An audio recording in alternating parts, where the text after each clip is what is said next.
Armchair. There's something kind of about a kid that's never played baseball. You can't drink like me, you can't smoke like me. So don't try and be like me. Let's party together.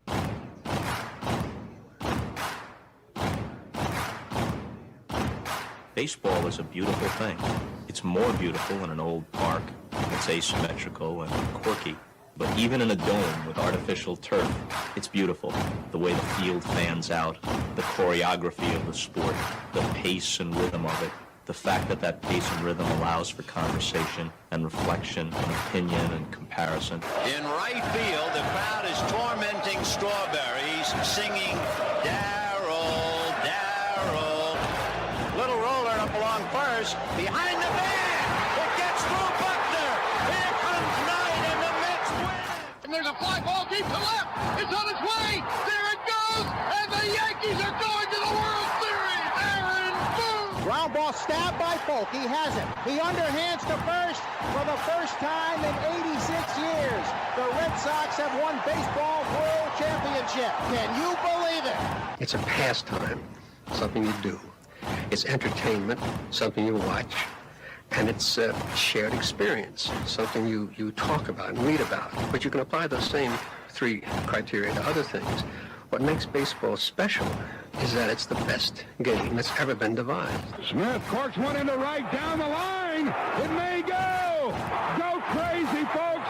Go crazy. Sure as God made green apples, someday the Chicago Cubs are going to be in the World Series. A little bouncer slowly toward Bryant. He will glove it in front of Rizzo. It's in time.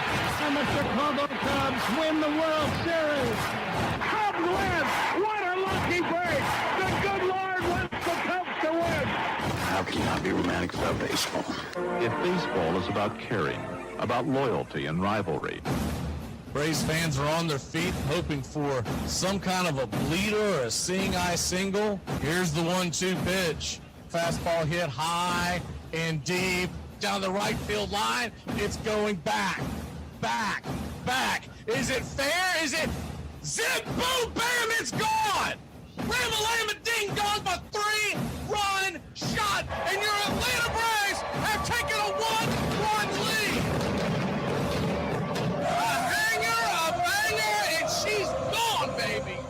There's a very peaceful thing. It was created and played in pastures and meadows. There's grass, there's outdoors, there's everything that people thought was American and feel about America you get in a ballpark. And it's the wonder of walking through that dark tunnel and seeing a huge open space where men play the little boy's game.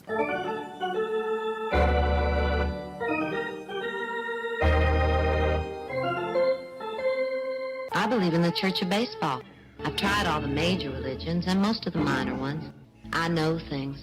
For instance, there are 108 beads in a Catholic rosary and there are 108 stitches in a baseball. I prefer metaphysics to theology. You see, there's no guilt in baseball, and it's never boring. It's a long season and you gotta trust it. I've tried them all, I really have. And the only church that truly feeds the soul day in, day out is the Church of Baseball. Touch 'em all, Joe. You'll never hit a bigger home run in your life. High fly ball into right field. She is gone. Swung line drive left field. 1 run is in. Here comes Reed. Here's the throw to the plate. He is safe. You're in Braves country. If there's a bigger thing going on right now, I don't know what it is. We're down to 1 strike here. Gurriel, the last hope for the Houston Astros. Here's the 0-2 pitch. Swung on, bounced over to Dansby. Dansby fires it over to first, and here comes the dog pile. Fire the cannons in the battery. Do the chop all throughout Braves country. Pop that top. Your Atlanta Braves have won it all! Here's a list of the players we'll be inviting to camp. I never heard of half of these guys. And the ones I do know are way past their prime. Most of these guys never had a prime. This guy here is dead. Cross him off, then. The local press seems to think we'd save everyone a lot of time and trouble if we just went out and shot ourselves. We got uniforms and everything. You know, you might think about taking Jesus Christ as your savior instead of fooling around with all this stuff. I like him very much. He no help with curveball. You trying to say Jesus Christ can't hit a curveball? Is this not America? Is baseball But I'll tell you, these fans are great. Listen to them. Hey, way to go, Rick. All of Ohio loves you. Come on, baby. Come on, Ricky. Come on, Ricky. The game doesn't stink. It's a great game. You know, one of the best things about being an ex-big leaguer is getting freebies to the game. Call the front office, bingo. And once these fans recognize me, I probably won't even have to pay for my life here. Down it! I love them. Good seats, huh? You're in the wrong seat, buddy. Come on. Oh, I must be in the front row. Come on. Ladies and gentlemen, welcome. We direct your attention now to home plate. Please remain standing. We call your attention to our bands here today. They will be jointly directed. And now, another fixture. Our national anthem. Oh, say, can you see by the dawn's early light what so proudly we hailed at the twilight's last gleaming, whose broad stripes and bright stars through the perilous fight o'er the ramparts we watched were so gallantly streaming, and the rockets red there, the bombs bursting in air.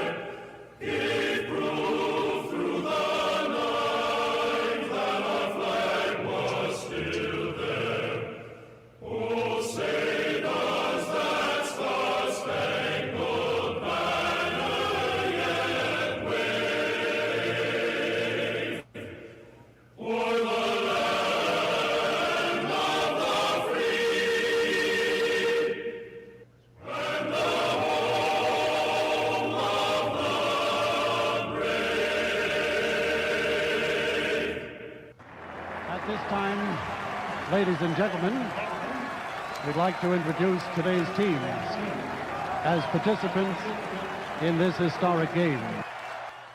Hey, baseball fans. Mac McGee here for the BCR. Make sure to subscribe and become a member today. All offseason, we have a jam-packed schedule to keep you entertained and informed during the MLB offseason. Weekly shows like MLB Today, and for you country club members, Braves Country Today, going over the world of baseball, how it affects all teams, including the Atlanta Braves. Once Upon a Pastime series, Thursday nights, we'll take a deep dive on the history of this great game. And on Friday nights, Braves Country Theater, we're going to turn back the clock and bring you historic games from the past. We'll bring you a game from yesteryear. That's Braves Country Radio, the BCR. Coming this spring, a jam-packed loaded spring training schedule, wall-to-wall coverage of Major League Baseball, pitch-by-pitch, play-by-play, the Atlanta Braves, and our out-of-town doubleheaders. American League, National League, we'll see you there for the classic call of the great game of baseball.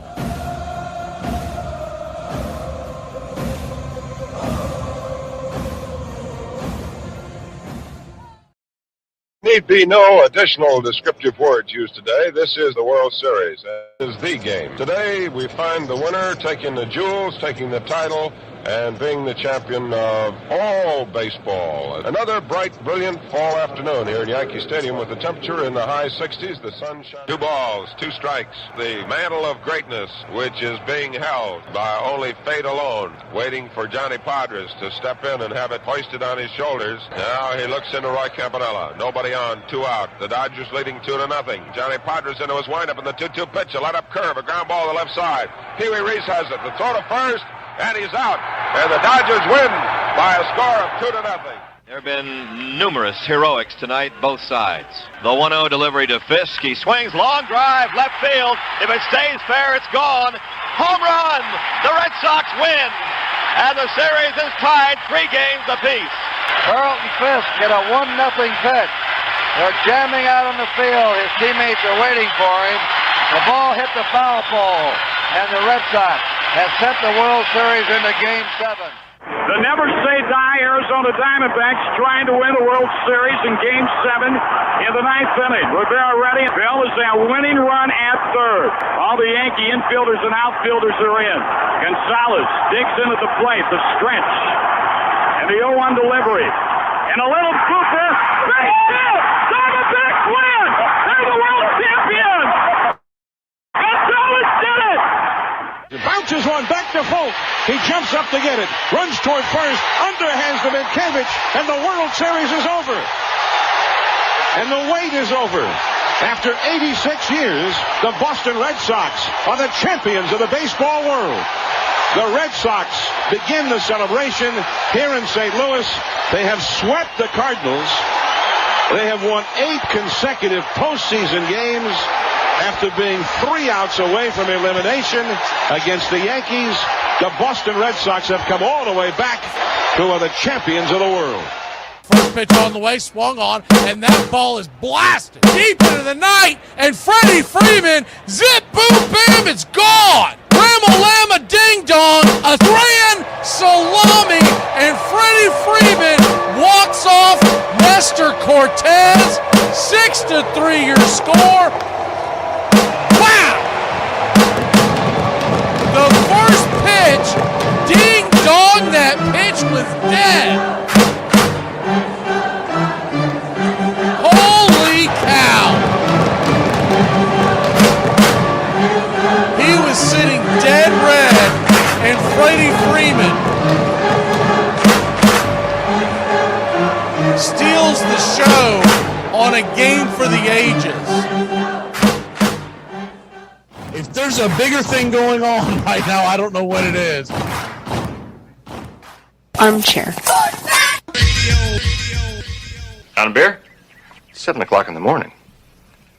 Scotch? Hey, howdy, hi, and how the hell are you? Welcome to October, boys and girls, here on Braves Country Radio. You're listening live as we march closer to crowning a champion for 2025. I'm Mac McGee. It's time to put it all aside and get ready for what should be a great day in Major League Baseball. We'll go over the lineups as the game goes on. Make sure to like and subscribe and become a member today. Jump in the chat. Tell us where you hail from, as roll call is on the way. Buckle up, boys and girls. It's time for pitch by pitch, play by play, the classic call of Major League Baseball.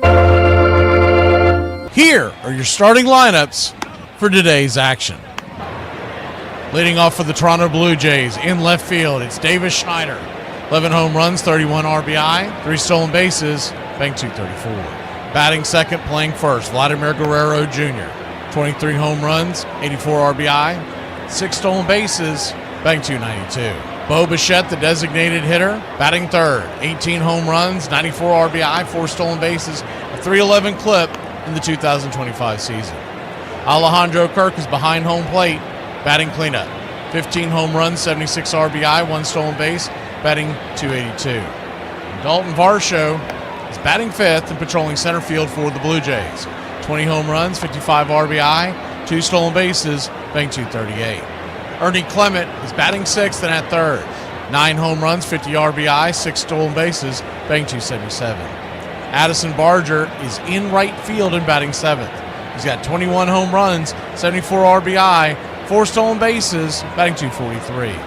IKF is batting eighth and at second, 2 home runs, 40 RBI, a .262 clip, and 15 stolen bases. And Andres Jimenez is batting ninth and playing short. 7 homers, 12 stolen bases, a .210 average, 35 RBI. On the mound for the Blue Jays, it's Trey Yesavage. 2-1 with a 4.26 ERA and a 1.26 whip here in the postseason.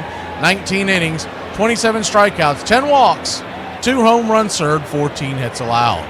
He'll be going head-to-head with Blake Snell, who's 3-1 with a 2.42 ERA and a shiny 0.85 whip. 26 innings, 32 strikeouts, 14 hits allowed, 8 walks, and 1 home run served. Backing up Snell in the bottom of the first inning, the designated hitter, Showtime. It's Shohei Ohtani. 55 home runs, 102 RBI, 20 stolen bases, batting .282. Will Smith batting second behind home plate. 17 home runs, 61 RBI, 2 stolen bases, batting .296. Mookie Betts is at short and batting third. 20 home runs, 82 RBI, a .258 clip with 8 stolen bases. Freddie Freeman batting cleanup, playing first. A .295 average with 90 RBI, 24 home runs, 6 stolen bases. And batting fifth, it'll be Teoscar Hernandez in right field. 25 home runs, 89 RBI, 5 stolen bases, batting .247. Batting sixth, playing second, Tommy Gunn, Tommy Edman. 13 home runs, 49 RBI, 3 stolen bases, batting .225. Max Muncy is batting seventh and at the hot corner. He's got 19 home runs and 67 RBI, 4 stolen bases, batting .243. Kike Hernandez is patrolling center field for the Los Angeles Dodgers tonight. Andy Pius getting the seat. 10 home runs, 35 RBI, a .203 clip. And batting ninth and in left field, it's Alex Call. He's got a .267 average with 5 home runs, 31 RBI, 2 stolen bases.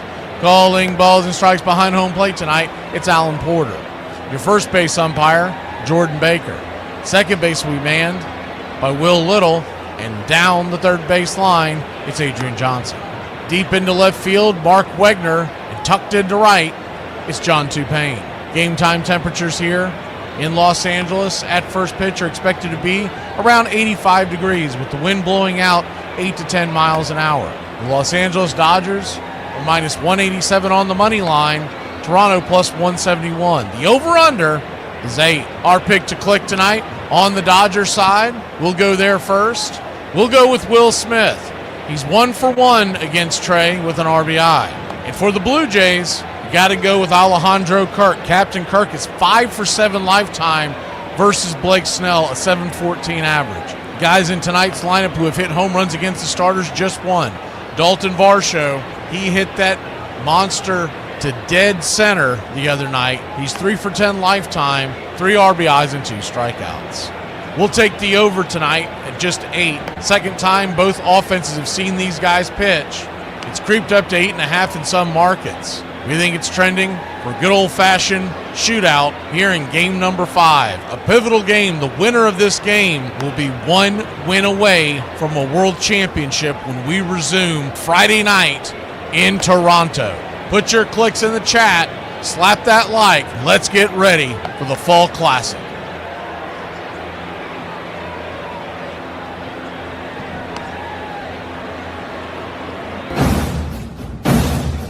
Get this bus moving.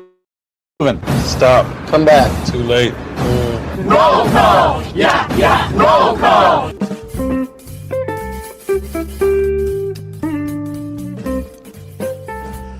Good evening, all. Hope y'all are ready for game number 5. I know I am. Feel a lot fresher than I did yesterday. Oh, man. I was dragging like a wagon.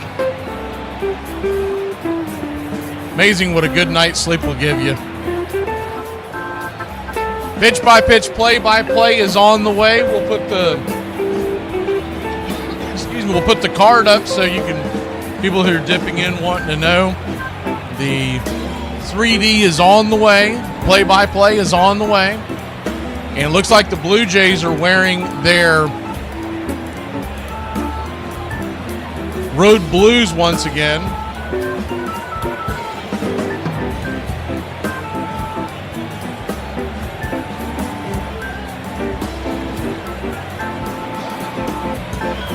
See who we have in the chat here tonight. We got Royal PETA,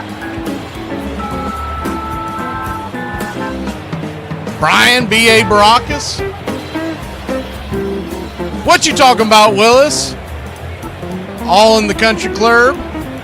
Brandon McCarthy in the club. Sleepwalking. He woke up. He's back. He's back, baby. He's back. Shroncy. John in the club. Sleepwalking in the club. Who else?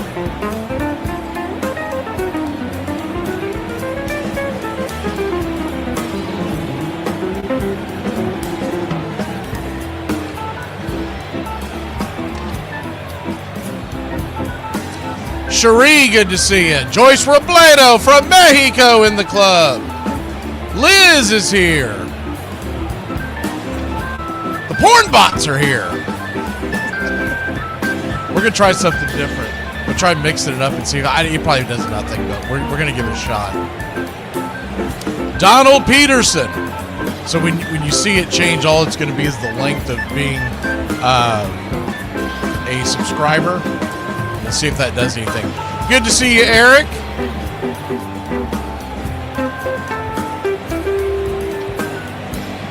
Eric says he's happy Paya's out of the lineup. Hey, we'll take him in Atlanta, Eric. Guy's got 27 home runs and hits over 280. I'll take that all day long. But it does seem like he's in a slump. Robert's back. Dion must have left the building.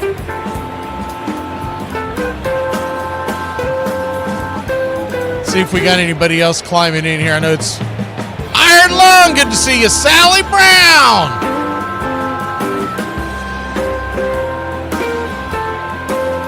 Sally Downtown Brown.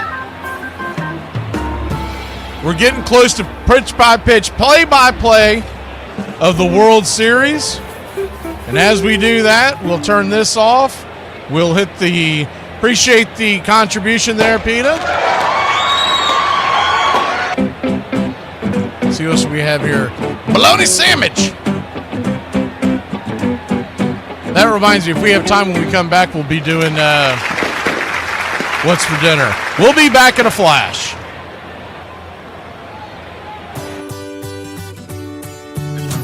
Hey, Braves Country, Mac McGee here for American Rebel Beer. America's patriotic light lager, all natural ingredients. Stand tall, be proud. The perfect beer to celebrate life, liberty, and your pursuit of the American dream. America's patriotic light lager, offering a crisp, clean, bold taste. Perfect beer to celebrate life, liberty, and your pursuit of the American dream. A beer with only 110 calories that tastes like a full-flavored beer and celebrates like freedom.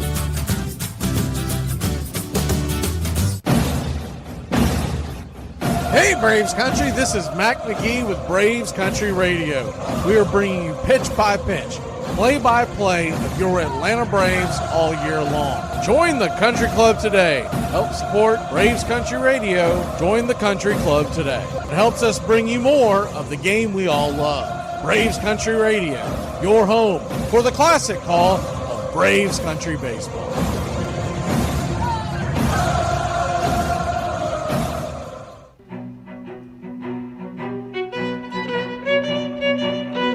Hey, Braves Country, Mac McGee here for American Rebel Beer. From the mountains to the prairies to your pint glass with white foam, we're bringing back beer with a backbone. All that matters in our brew is taste and a touch of American excellence. American Rebel Beer, born in the USA.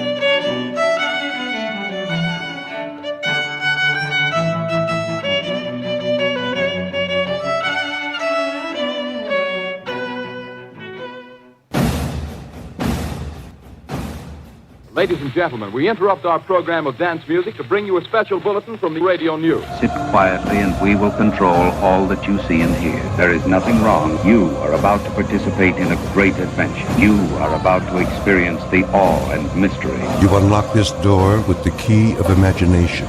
Beyond it is another dimension, a dimension of sound, a dimension of sight, a dimension of mind. You're moving into a land of both things and ideas. You've just crossed over into Adventures in Time and Space.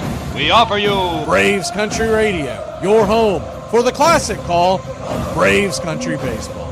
Hi, folks. Join us now for another Braves ball game. Yes, sir.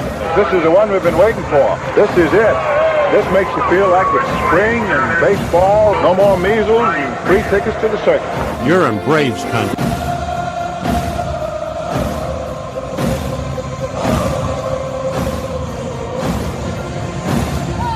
This is a reminder, disorderly conduct will not be tolerated.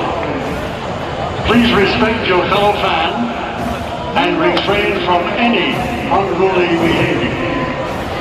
Failure to comply with these guidelines will result in ejection.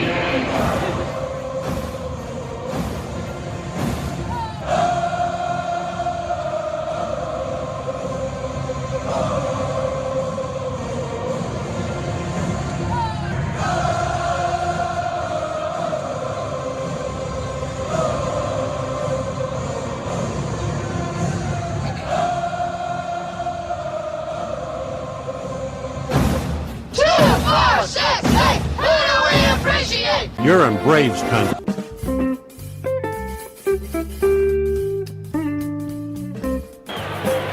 Welcome to game number 5. Good to see you, Edward Spry, back into the fold. Congratulations on the 12-month anniversary. 1 year. That should have had you jump to the next, look at it. That should take you to the next, take you to the next emoji.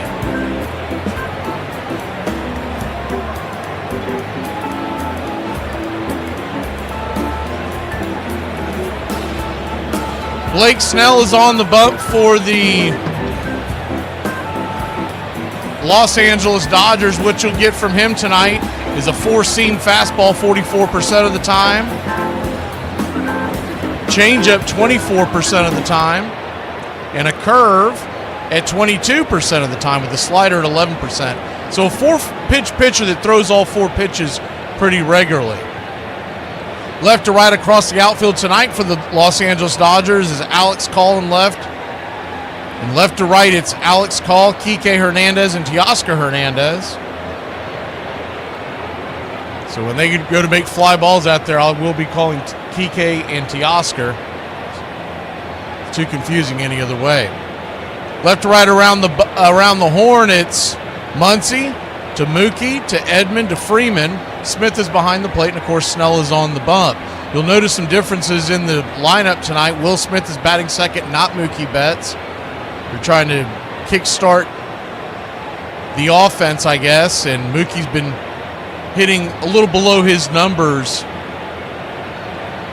in the postseason. And Freddie down to the number 4 spot. I think that was really just to go so that they didn't have such a lefty-righty. They wanted Mookie to hit in front of somebody that the pitcher has to fear. And with the left-hander, it's a little more manageable.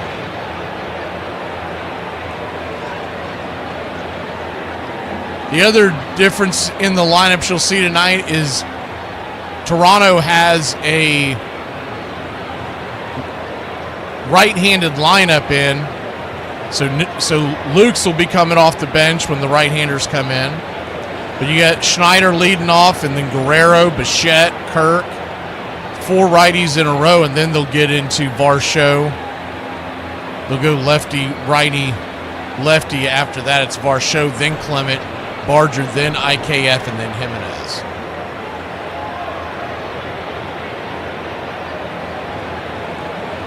We get set for the 3D here to kick in. As soon as it comes on, we will kick it in.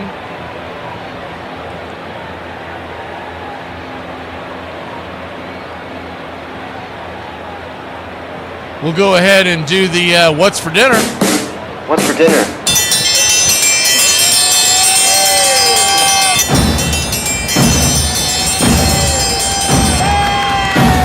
Hey, chef, what's for dinner?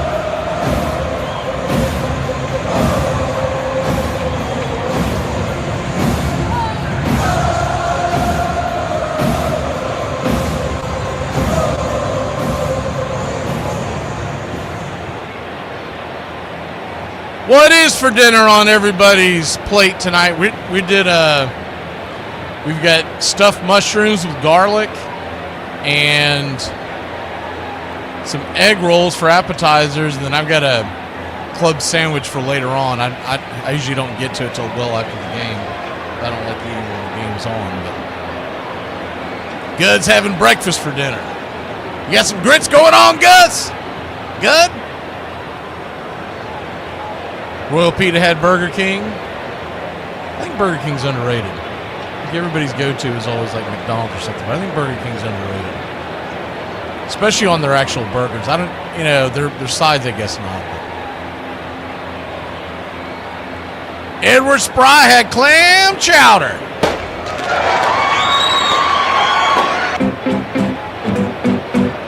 So I am a strange one. I keep clam chowder in the fridge, Ed. So that if I don't have time to eat an actual meal, I don't know what it is, but I've always liked cold clam chowder, so I keep it in the fridge. My wife's always laughed at me eating cold soup. There's a few soups that I'll eat cold, and that's one of them. I know it's weird. It's just one of those things that I know I can eat it and be ready for a broadcast and not have to heat everything up and wait for it to cook and then settle down. Brandon, what Wendy's and BK are better than McDonald's? I feel like you can mix and match the menu items and you get the perfect fast food. Everybody seems to be much more on the McDonald's French fries. They just have not, I like them, but they're not like my favorite. It's not a go-to for me. I've never been that big of a fan of them. I like their quarter pounders as far as what's on their menu. And the the ice cream cones when the damn machine's working. See, there you go. Brandon thinks that they're elite. I'm just not a fan. There's nothing to them. It's like eating what are those things called? Potato sticks. Still waiting for the first pitches. Man, you talk about fashionably late out there in Los Angeles. They must be caught in traffic. Dodgers will be wearing their home whites with Dodgers across the chest in Dodger blue ball caps interlocking white A. Red numerals underneath the Dodgers on the front. Blue numerals and blue names on the back, all in Dodger blue.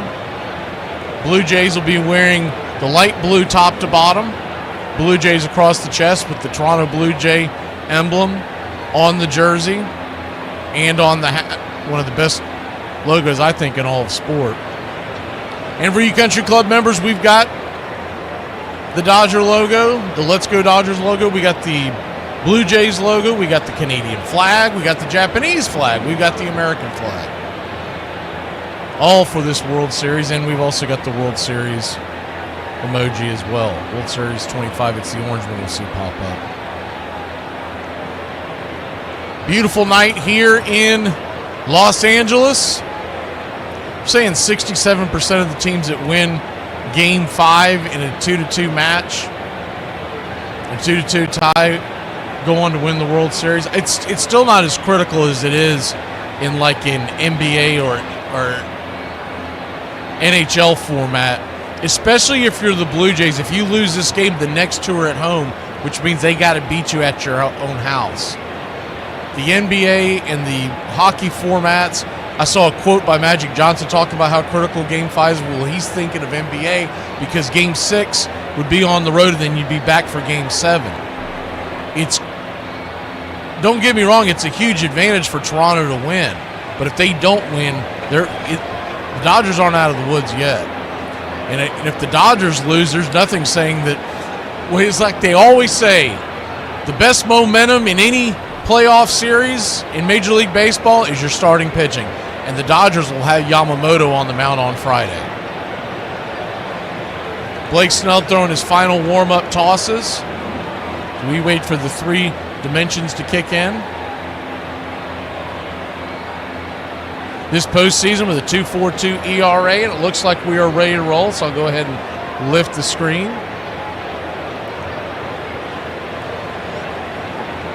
We'll keep it in behind the plate when the game first starts. Going to try to link it up.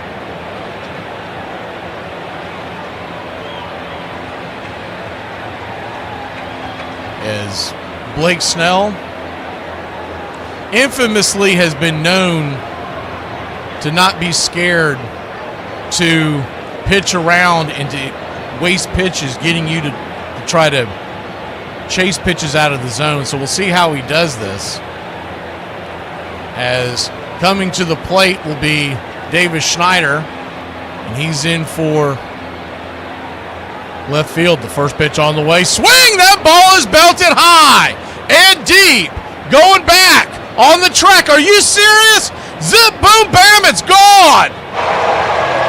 Ram-a-lam-a ding-dong. A solo shot. Clocked and rocked. It's over the wall. Wow.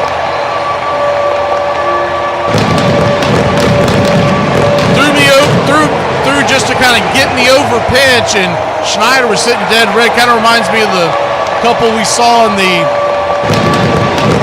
Blue Jays series against Seattle with George Springer on the ball. First pitch on the way is down and into Guerrero. Strike right there at the knees. It's 0-1. The 0-1 lefty-righty matchup. Kicks and fires. Swing.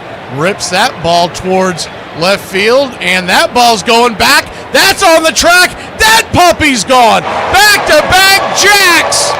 That's a fact to start game number 5. Holy Toronto.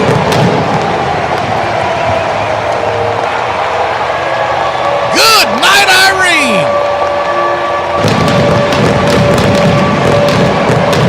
We talked about taking the over in this game because both teams have seen the starting pitchers. This is a little absurd as Bo Bichette comes to the plate. Lefty-righty matchup.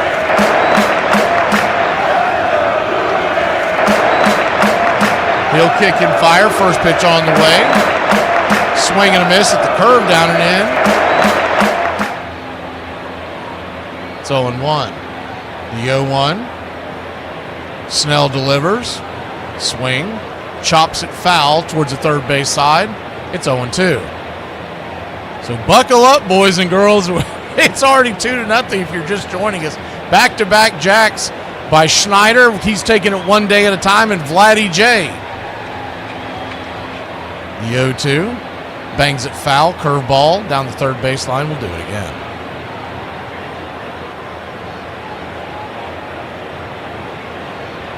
So an 0-2 count.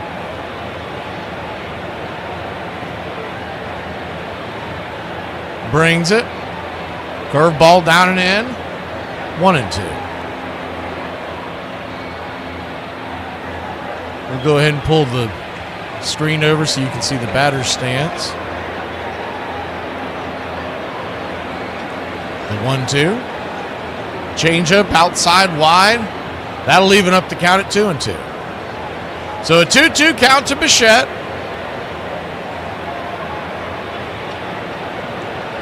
Bo batting just a hair over .333 on the postseason. The pitch on the way.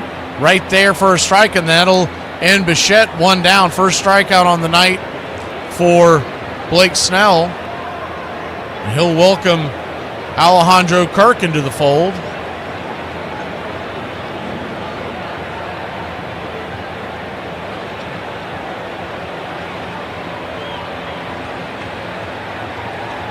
First pitch on the way is a changeup. Out of the zone, it's 1-0.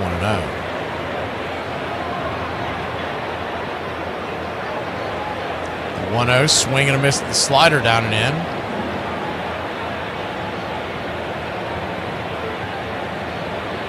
One and one. So a 1-1 count.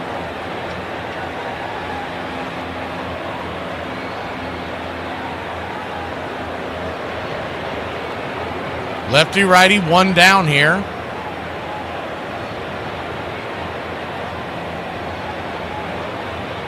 The pitch on the way.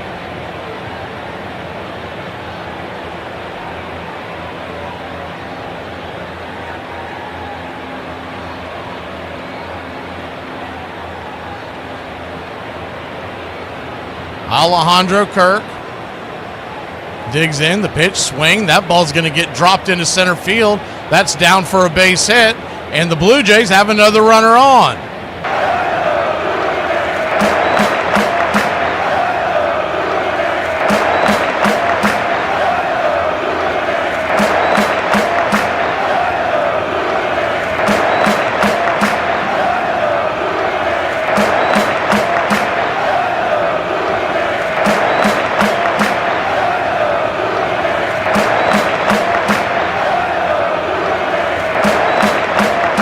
Pitch on the way.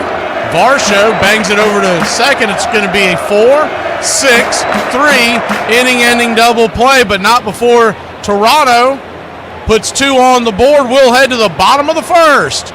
It's 2-0. The Dodgers grab the sticks when we return.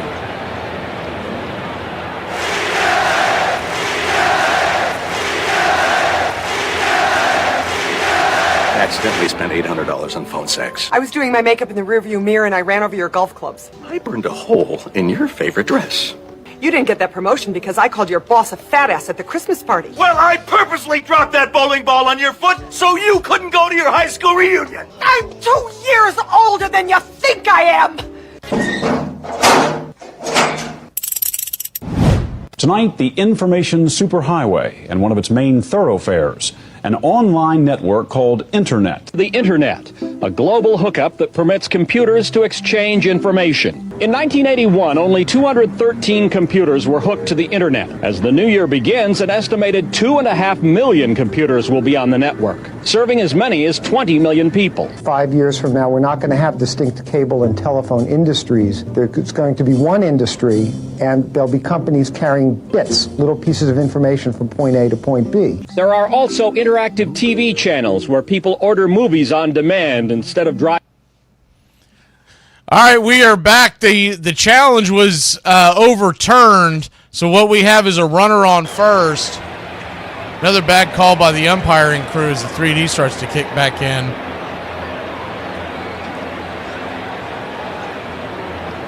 Ernie Clement will be the batter. So a runner at first and 2 outs.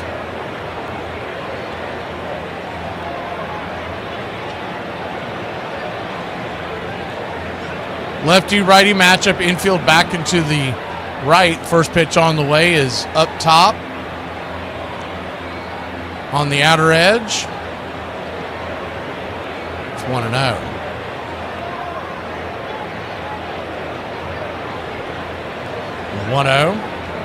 Lefty-righty matchup.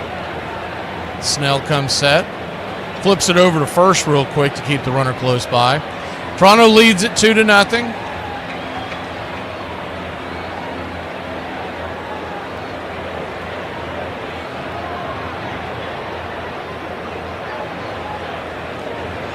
The 1-0 pitch. Snell looking in.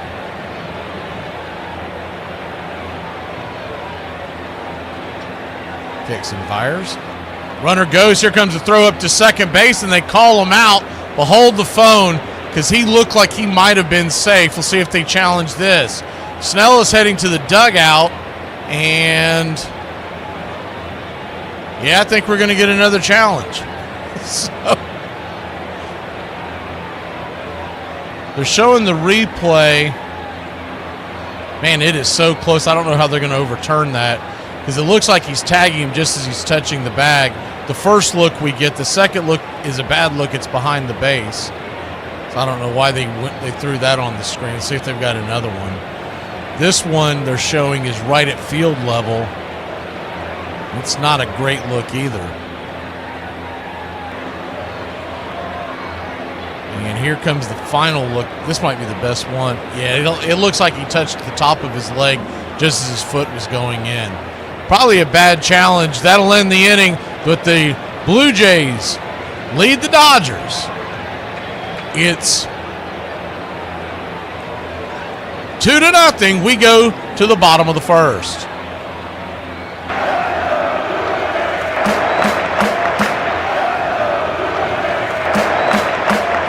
That's a double-edged sword, It's kind of like watching your mother-in-law go off a cliff in a Cadillac. You got mixed feelings.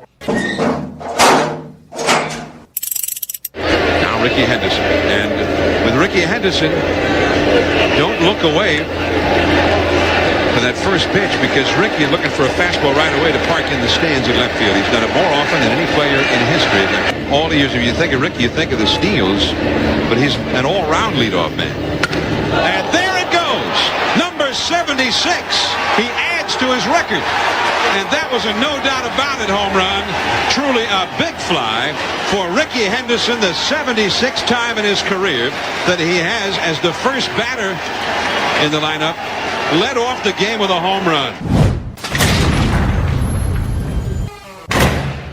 My favorite number that's not 3 and 8 or 88 now, my favorite numbers were like 51, 47, 55, 57. And I'm like, man, we gotta go with something with an 8, and that was everybody else's opinion too. I was thinking 28. 28's it. I wanted 28. Let's be 28. And Texaco said hard no. Armchair.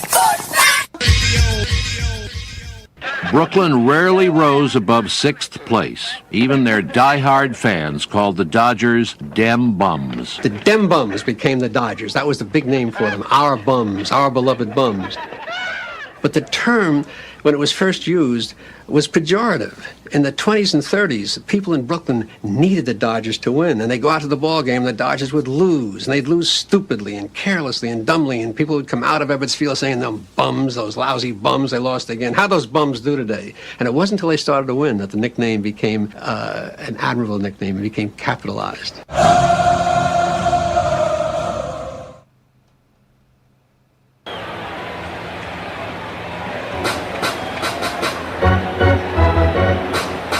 Welcome back. Bottom of the first we go, 2-0 Toronto. Back-to-back jacks by Schneider and Guerrero, 373 and 394 feet respectively. First pitch of the game takes Snell over the left field wall, and Guerrero 2 pitches later. So Trey Yesevich, the Savage, or Oye Savage, who has a 4-seamer, a slider, and a split. Those are his only 3 pitches. And Dave Roberts talked about knowing what the splitter looks like out of his hand now. So he felt pretty confident post-game last night. Caught a little bit of that. Set to face Shohei Ohtani as we lead this one off. We'll zoom into the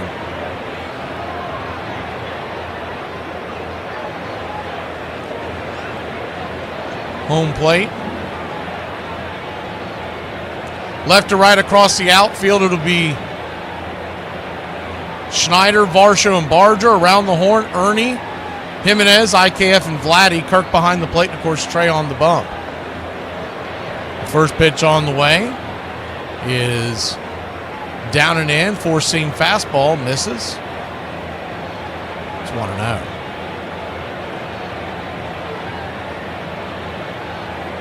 The 1-0.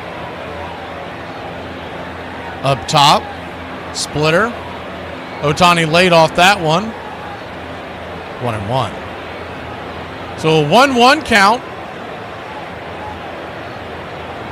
Brings it, kicks and fires, swing and a miss, slider, down and in, 1-2. Blue Jays 2, Dodgers nothing if you're just joining us. Just getting going here in the bottom of the first inning. Game number 5, pivotal game number 5 for both clubs. The next 2 games, if necessary, both are in Toronto, Friday and Saturday night. The 1-2, pitches in the dirt, ball 2, 2-2. This is going to be more the same, I believe, where they're going to try to get Trey through the lineup 2 times, and then after that, you're going to have to go to the pen. I don't think you want Ohtani, Freddie, and company seeing a guy with 3 pitches a third time. The 2-2 chops it foul. So a 2-2 count.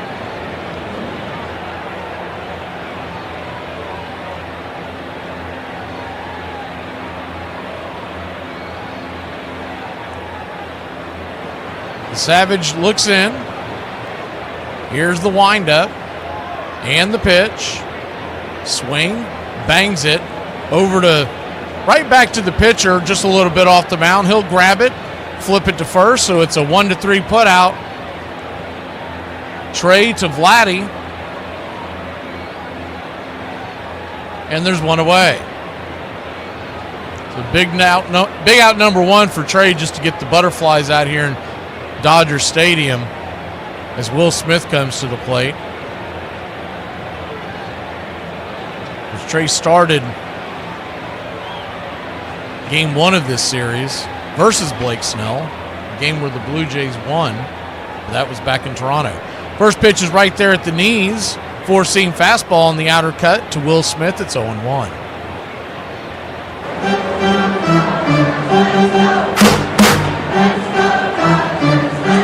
0-1.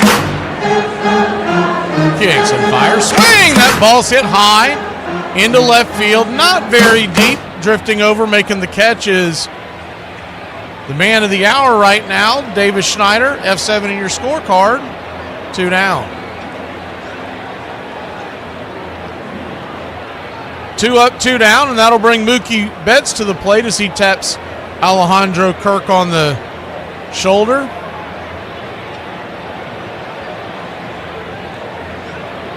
A little sportsmanship that you see a lot of guys do as they say hello to the catcher to start the game. First pitch is right there. Four-seam fastball at the knees. It's 0-1. If y'all missed the news earlier, so PETA put it up in the chat about the Minnesota Twins hiring their man Shelton, the guy who was fired from the Pirates earlier this year, is the 0-1. Right there for strike 2. It's 0-2. But then there was other big news in Braves country is the 0-2. Swing and a miss, strike 3. We'll be back in a flash. When we return, we'll talk about the big news in Braves country, Braves fans, as we get closer to the offseason.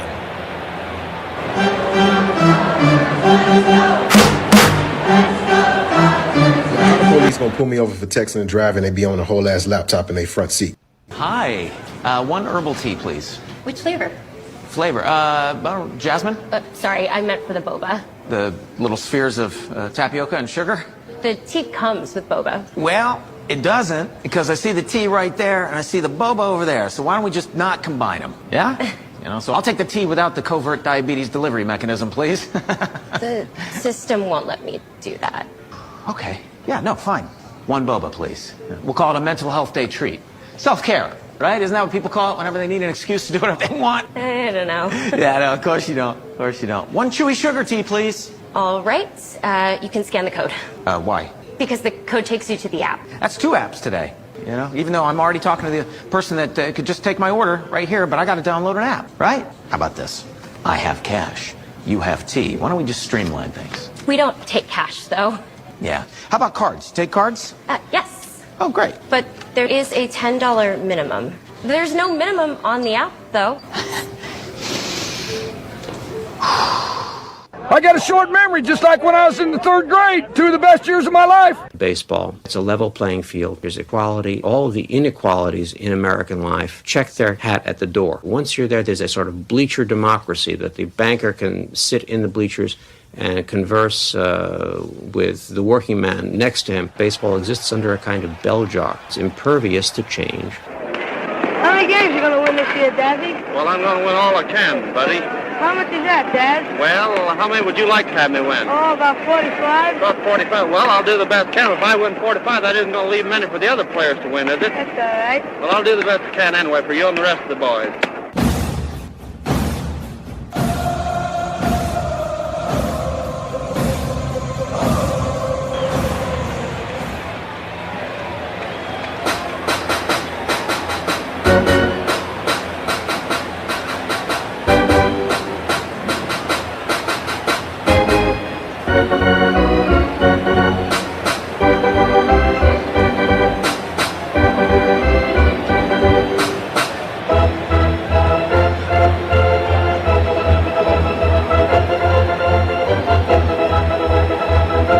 Welcome back.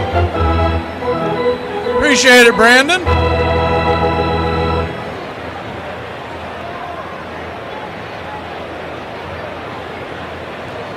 So we've got news on the Atlanta Braves front for you Braves fans, as coming to the plate for the Blue Jays is Ernie Clement. First pitch sawed off, foul, back out of play. It's 0-1. Lefty-righty matchup. The 0-1. Swing. Rips it over towards short. Mookie's got it. 63 put out.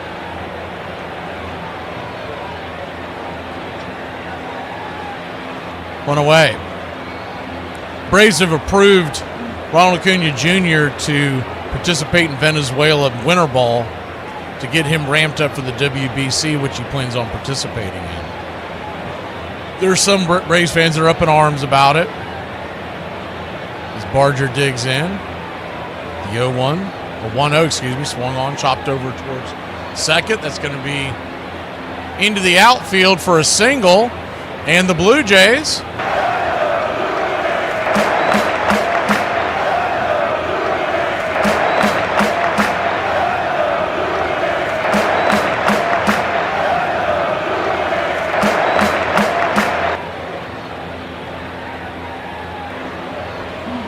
one on, one out. So some Braves fans are up in arms about it, but if you remember, as the pitch on the way up top misses high and out of the zone to IKF to start the at-bat, it's 1-0. If you remember, he did the same thing in 2023 when he ended up winning the MVP. 1-0, swing and a miss at the changeup off the edge, 1-1. And that was a year removed. I mean, it's almost the exact same circumstance. Tore his ACL in 21, came back in 22, was kind of so-so in 23. He was rolling, and that's what they're hoping that this will do in the offseason. 1-1 count, up high and out of the zone, 2-1. If we can get those games, I'm planning on bringing some of these games to you. It's just a matter of how we get them. IKF, 0 for 12 in the World Series.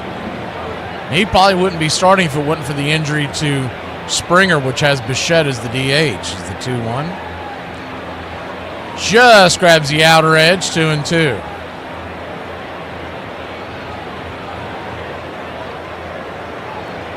The 2-2 count.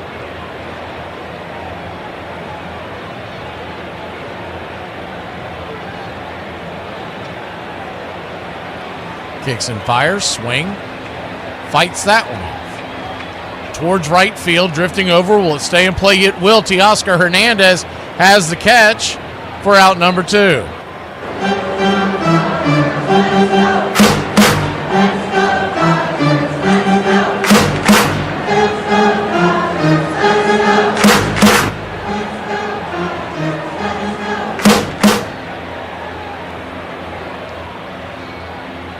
So 2 down, lefty-lefty matchup. Andres Jimenez, the batter, batting .241 in the postseason.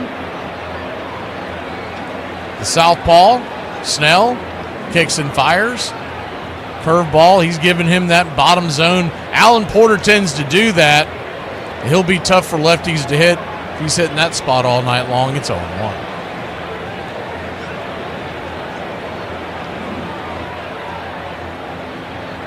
The 0-1.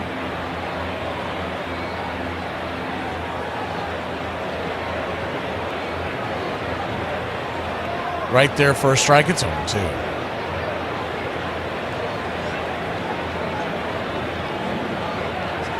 Count. Blue Jays lead it 2-0. Here in the bottom of the second inning. Or top of the second inning, excuse me. The 0-2 from Snell. Swing and a miss, strike 3, 97 up top. Blew it right by him. That'll end the inning. So the Blue Jays get one on, but that's it. 2 runs, 4 hits, no errors for Toronto. No runs, no hits, no errors for the Dodgers. We'll be back in a flash here on the BCR. Game number 5 of the Fall Classic.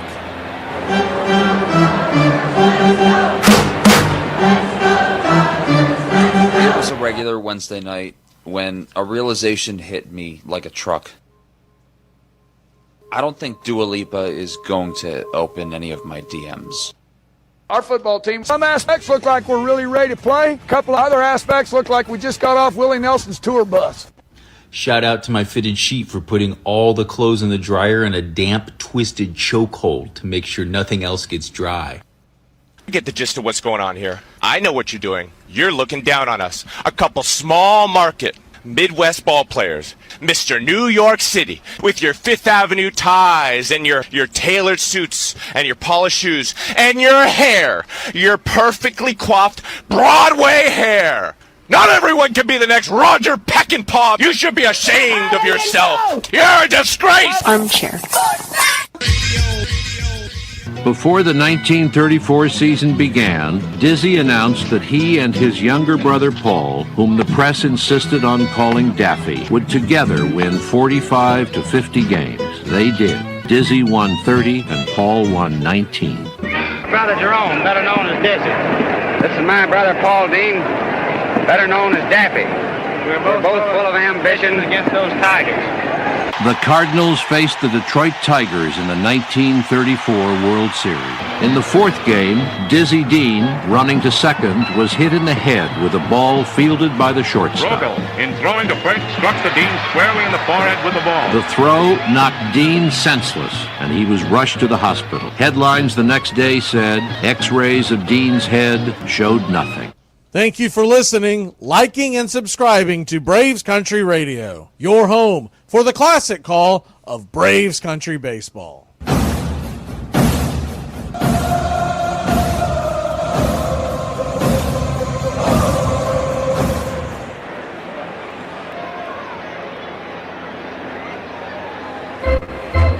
Welcome back.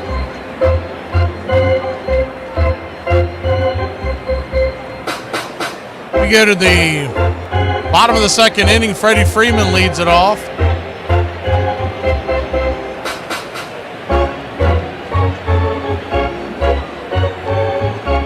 I just don't know if I were Dave Roberts if I would have been messing with that lineup, because the idea of not having to face Freddie Freeman in the first inning, if you can go 1-2-3, it's pretty inviting for a right-hander You're already dealing with Shohei. If you have to go Shohei, whoever it is hitting second, and then Freddie, I mean, that's a nightmare for a right-hander. First pitch on the way is a splitter at the knees. It's 0-1. Freddie Freeman with a 19-game on-base streak in the postseason. Is the 0-1 swing or miss? It's 0-2.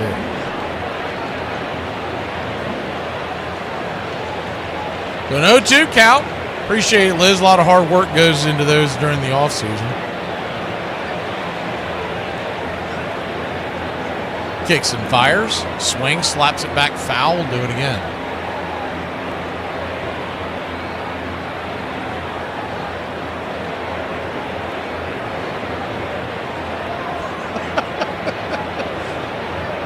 I just caught what Charlie was putting down over there. The 0-2. The Savage brings it. Splitter misses well high out of the zone. You better be careful. Don't hang a splitter to Freddie. You won't get that one back if it's in the zone. So 1-2 count.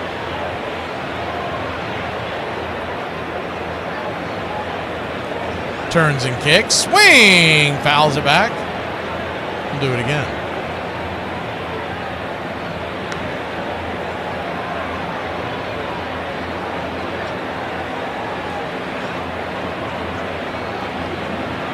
The 1-2. Turns and fires. Slider just misses inside. 2-2.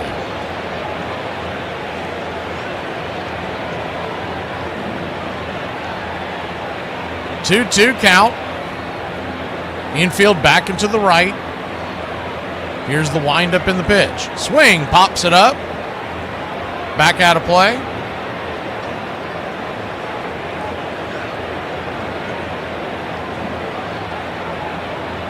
Definitely making them work here. The 2-2. Swing and a miss. Strike three. Got him with the splitter. One away. One up, one down. And Teoscar Hernandez comes to the plate. Righty-righty matchup. Teoscar hit 271 here in the postseason. Trey drops the first pitch on the four-seam fastball outside the zone. It's 1-0. 1-0. Righty-righty matchup. Kicks and fires. Splitter up top for a strike. 1-1. One count. Check swing foul back behind home plate. 1-2. Blue Jays 2, Dodgers nothing. Bottom of the second inning.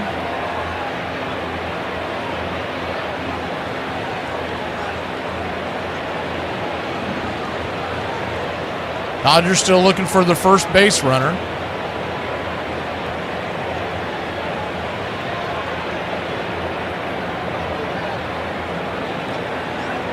The 1-2.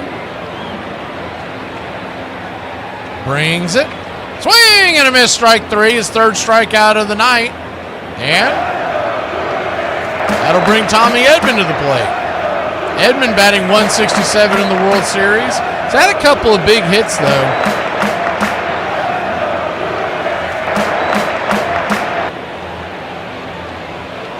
It's pretty interesting. Caught a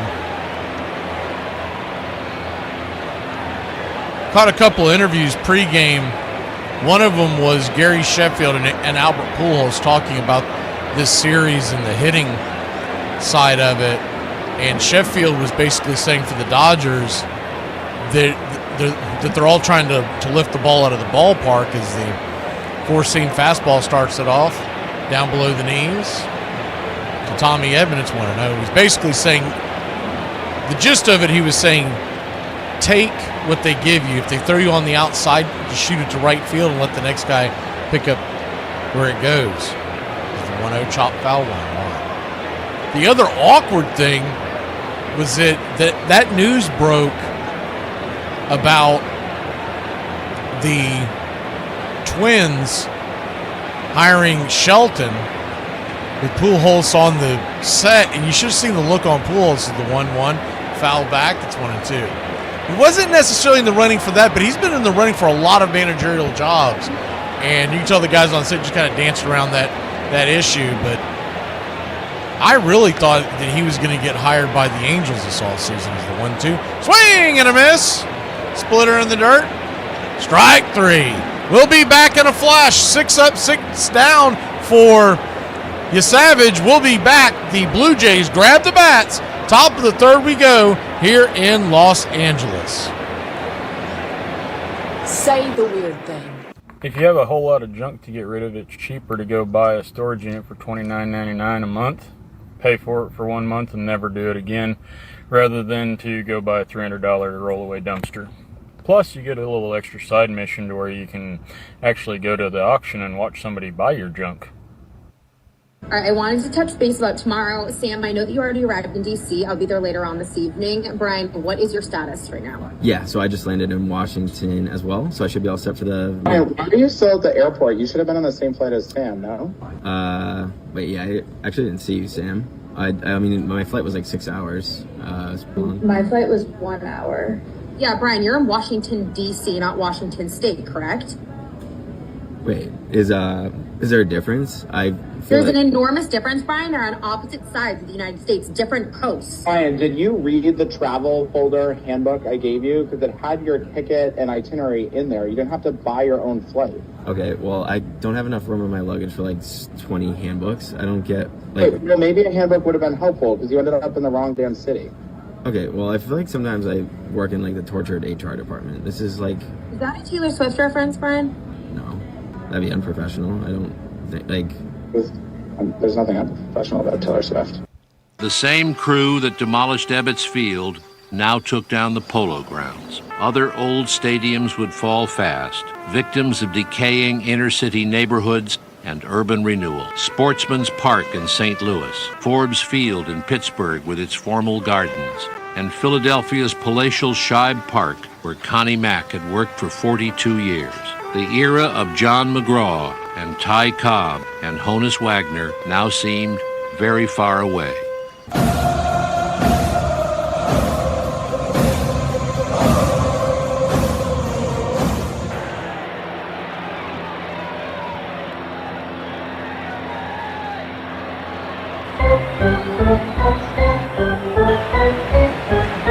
Top of the third inning we go. Davis Schneider, who led this off with a home run on the first pitch, set to face Blake Snell. It'll be Schneider, Guerrero, and Bichette, so the 1-2-3 batters for Toronto.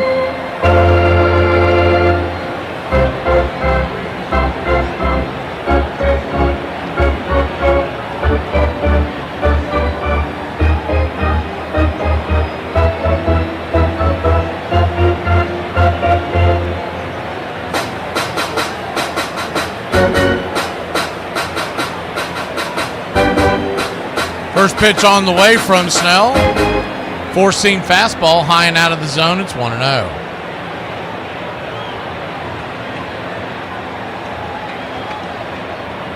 1-0. Down below the knees, change up. 2-0.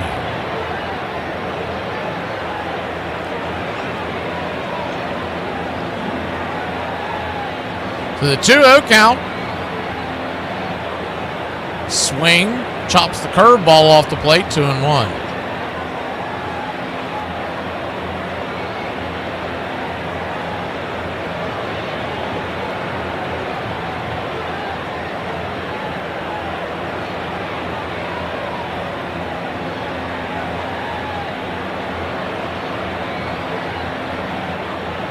Lefty-righty matchup, Schneider digging in, the 2-1 pitch.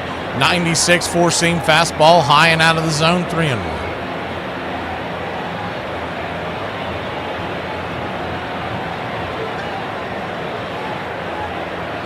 Jays 2, Dodgers nothing. Snell comes set, brings it. Up top, changeup for a strike. So a full count.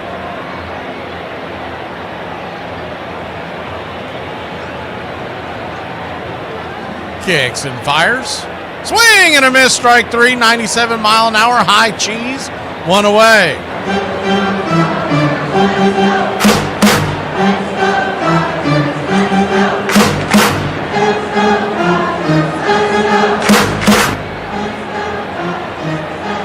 That'll bring Vladimir Guerrero Jr. to the plate. Guerrero, he hit a solo shot his first time up. First pitch is a 97 mile an hour, high heat, well above the letters, taken all the way by Vladdy. It's 1-0.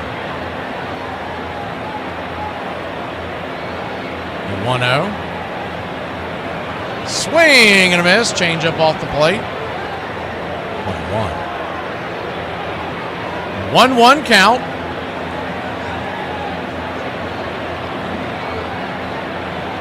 Snell comes set, delivers. Teardrop in the dirt. 2-1. You got to figure the game plan was to pitch around Vladdy, but when you gave up that solo shot to start the game, I'd say Snell just got kind of sidetracked and competitive as the 2-1. Down and in, ball 3-3-1, because he is dancing all around the plate here. 3-1 count. Down and in, ball 4, so he'll head on down to first. 1 on, 1 out.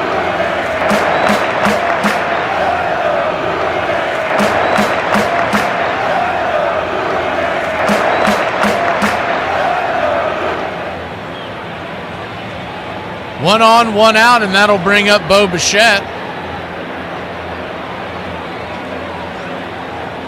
Lefty-righty matchup.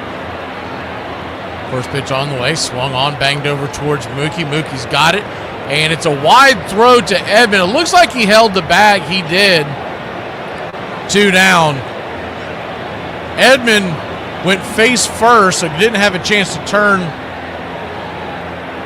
the double play with the wide throw for Mookie, but he did hold the bag, so no error because you can't assume a double play. And they'll trade spots, and Bichette will be at first. Alejandro Kirk.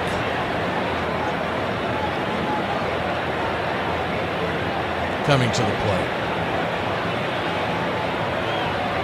First pitch on the way to Kirk is a swing and a miss. At the curveball, it's 0-1.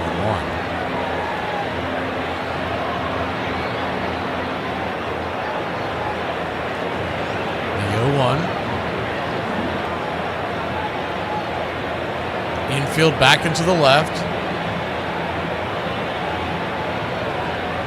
Swing, chops it foul, 0-2. He's gone slider curve to start the at-bat.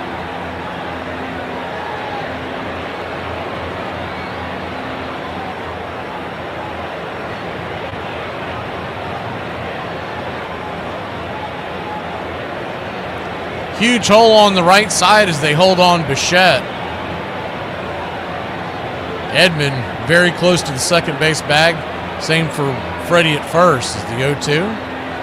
97 out of the zone, 1-2.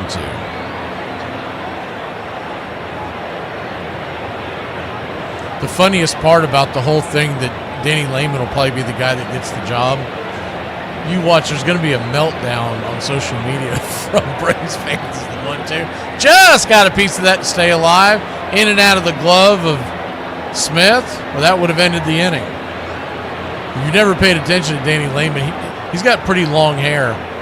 And you think about what the Braves fans are used to, from Bobby Cox to, Freddie Gonzalez, Brian Snicker. They all had short, buttoned-up looks, and then you've got Danny Lehman coming in looking like he's going to be wearing flip-flops and smoking a spliff at spring training.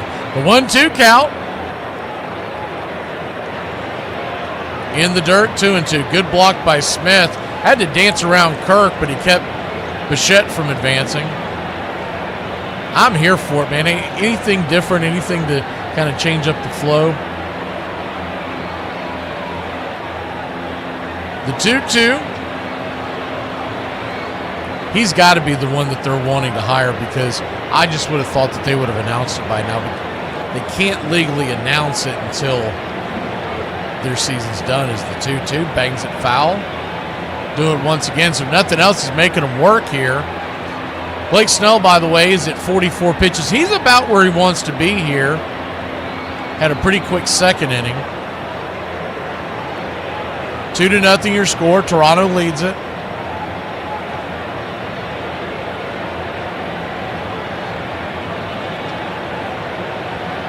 Wind up the pitch. Swing and a miss, strike three, and that will end the inning. So they get one on but can't get them across. We'll go to the bottom of the third. It's the Dodgers' turn.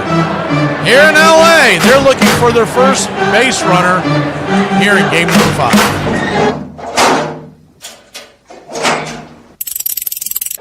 You have the tying run 90 feet away in Kevin Mitchell, and the possible winning run at first in Ray Knight. And here's Mookie. Fouled on. 1 ball, 1 strike. Ball 2. Fouled away, 2-2. Fouled away again. Fouled away. And it's going to go to the backstop. Here comes Mitchell to score the tying run. And Ray Knight is at second base. 3-2 to Mookie Wilson. And he pops it in the air foul off to the right. Gedman coming over. He will not have a play. Line drive foul. Can you believe this ball game at Shea? Oh, brother. So the winning run is at second base with 2 out. 3-2 to Mookie Wilson. Little roller up along first. Behind the bag. It gets through Buckner. Here comes Knight, and the Mets win it.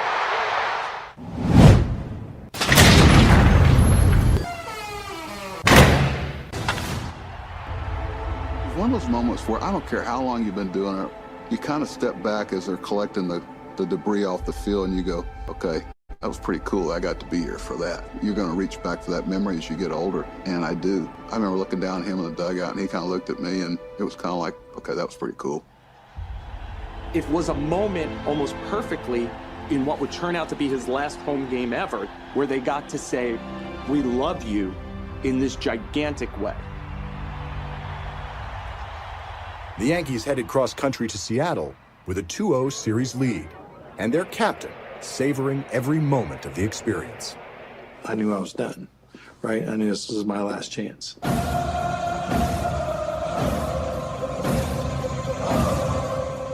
Hi, y'all. It's time for Appalachia Word of the Day. The word of the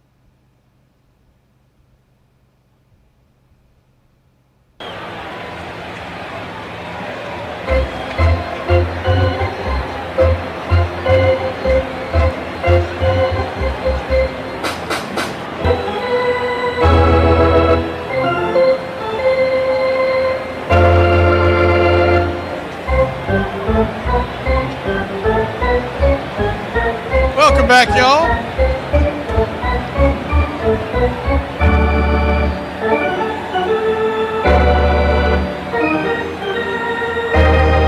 Two to nothing. We go to the bottom of the third.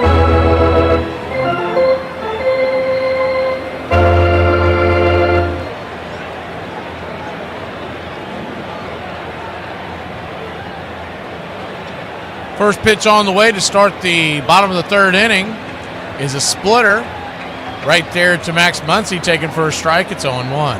Righty-lefty matchup. The 0-1. Kicks and fires. Down and in.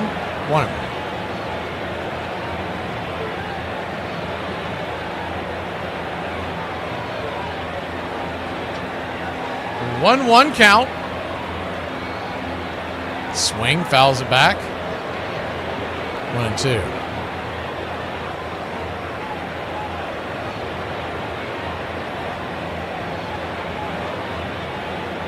Two nothing your score. We're here in the bottom of the third inning. The 1-2 to Muncy. Outside wide, splitter all the way. 2-2.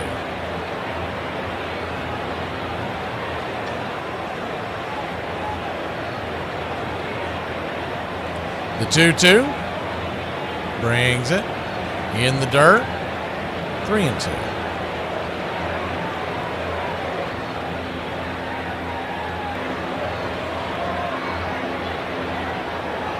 Full count to Muncie. Nobody on, nobody out. Just starting the bottom of the third. Payoff pitch. Caught looking strike three right there at the bottom of the zone. One away. Good pitch by Yesevich. Might have been a touch below as well. Looked like the slider on that one. But a good frame by Kirk. Probably a little too close to take with 2 strikes. Kike Hernandez, the batter. First pitch on the way is a swing and a miss. It's 0-1.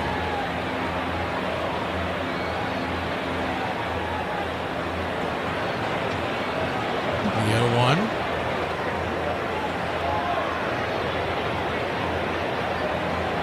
Down and in. Evens up the count at 1-1.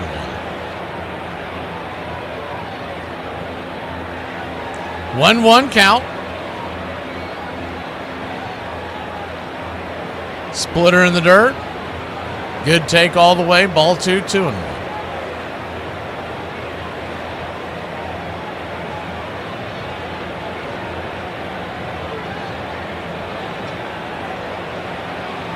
The 2-1. Swing! That ball's belted high and deep. Going back on the track. Zip, boom, bam, it's gone! A hanger, a banger, and it's a 2-1 ball game. Kike Hernandez smacks that over the track. 407 feet later, 108 miles an hour off the bat, and the Dodgers are on the board. First hit of the day, first base runner of the day. Kike Hernandez continues to do Kike Hernandez things in October for Los Angeles.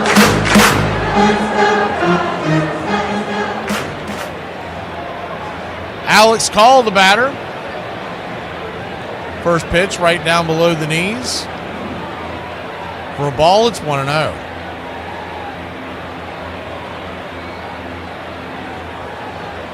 1-0. Kicks and fires.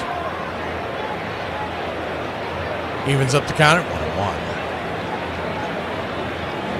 1-1. Thank you, Jason. Appreciate the channel support.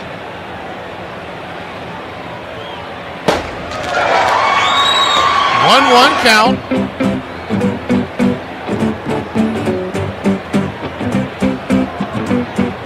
Swing and a miss at the slider. It's 1-2.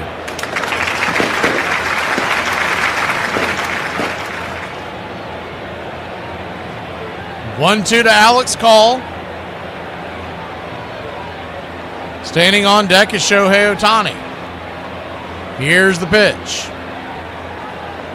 Just misses, I guess, 2-2. He's called a few of them down there, but he didn't get that call.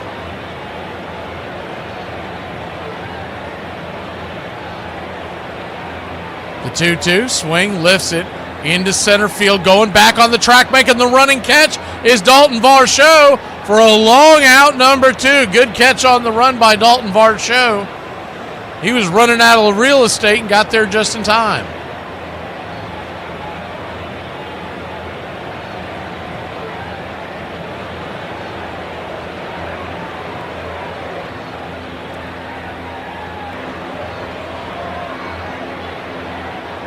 So 2 down and Shohei Ohtani, the batter.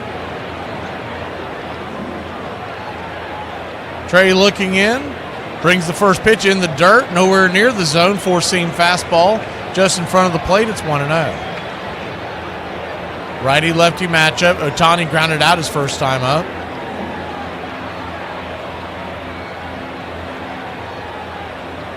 The 1-0 to Ohtani. Set up on the outer edge. Hits the inside track. Splitter. 1-1. So 1-1 count.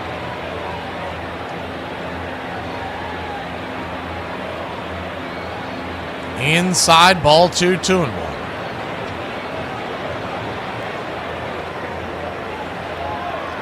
Toronto 2, Los Angeles 1.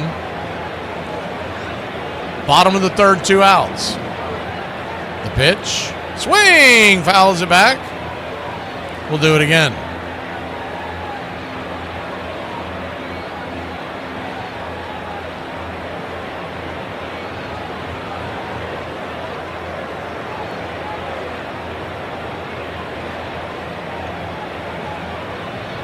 The 2-2.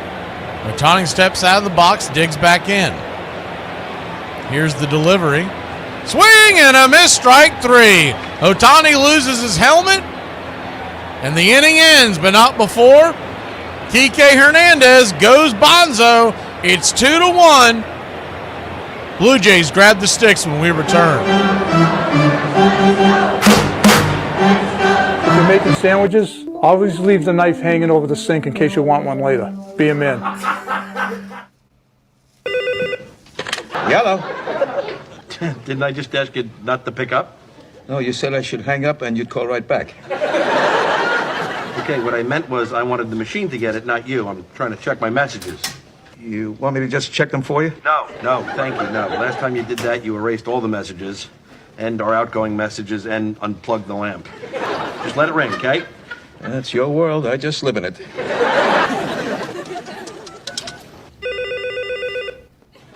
Yellow.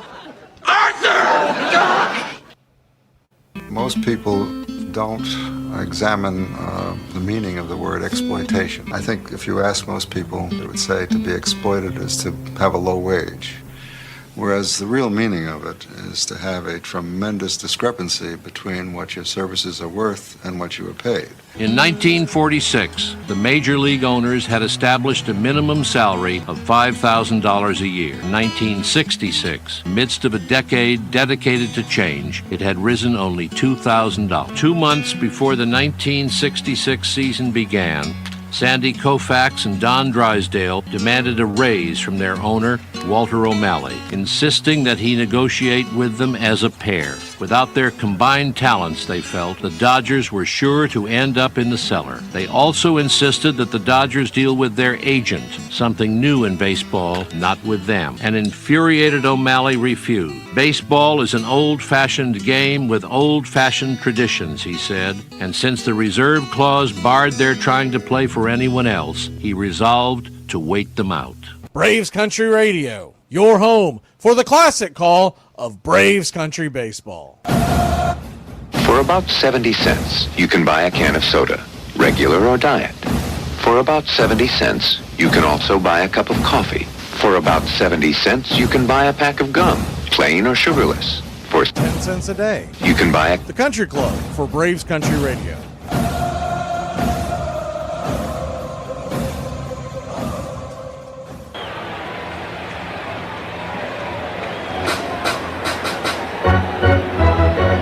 Welcome back, y'all.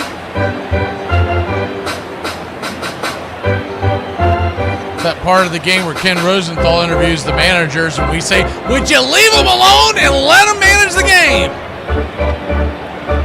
Top of the fourth we go.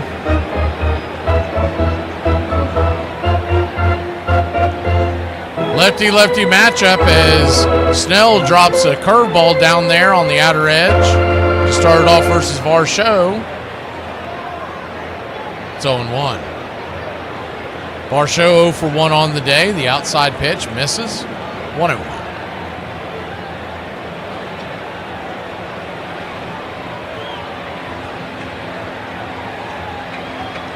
One count. Swing, slices it foul. It's 1-2.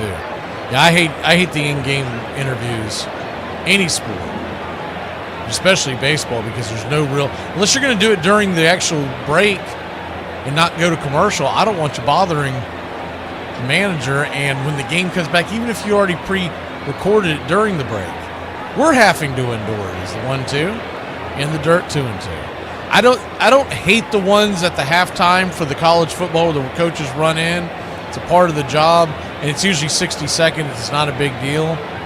But the dopey ones in between innings or during the inning for the baseballs, the 2-2 swing, lifts it into right field, and that ball's going to drop. That ball's going to get past Teoscar Hernandez, and Varsho's on his horse. Round and round and round he goes. Where he stops, no one knows. He will be a stand-up triple for the Toronto Blue Jays.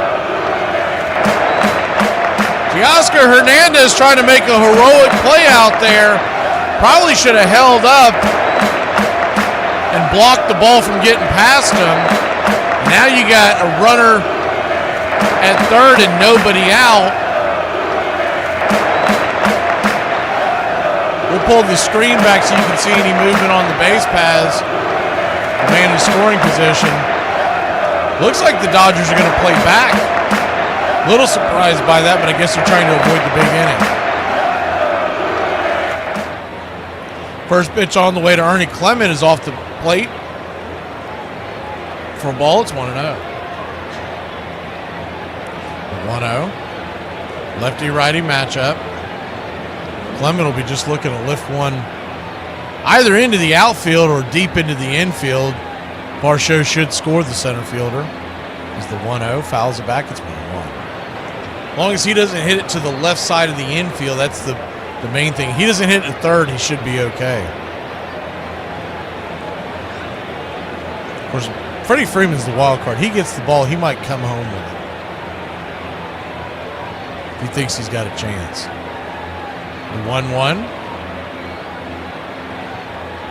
Swing, lifts it into center field. Kike Hernandez getting back on it. Fires it into the infield. Here comes the throw, and it is up the line, and the Blue Jays take a 3-1 lead.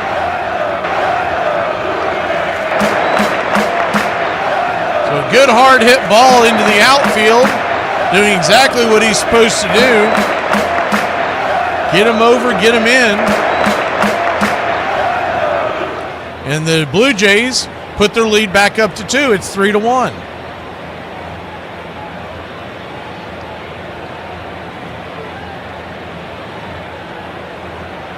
Addison Barger will be the batter.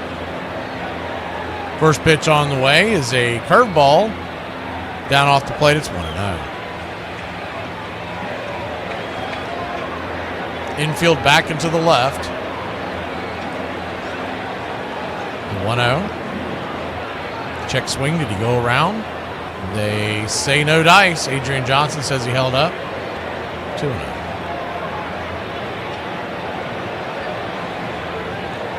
So a 2-0 count. Infield back and to the right.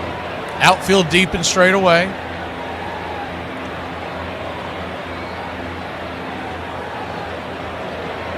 Snell comes set and brings it. Just below the knees, called for a strike, 2-1. Kind of a questionable strike right there. The 2-1 count. In the dirt, ball 3, 3-1.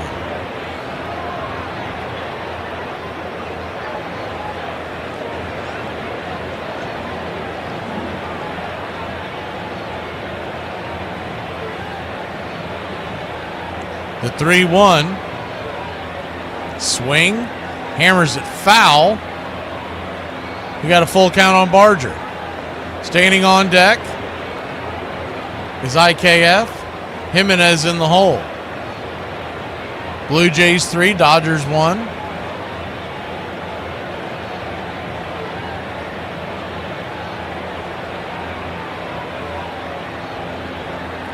The payoff pitch. Down and in, ball 4. They checked down the line, but no way he went around on that one.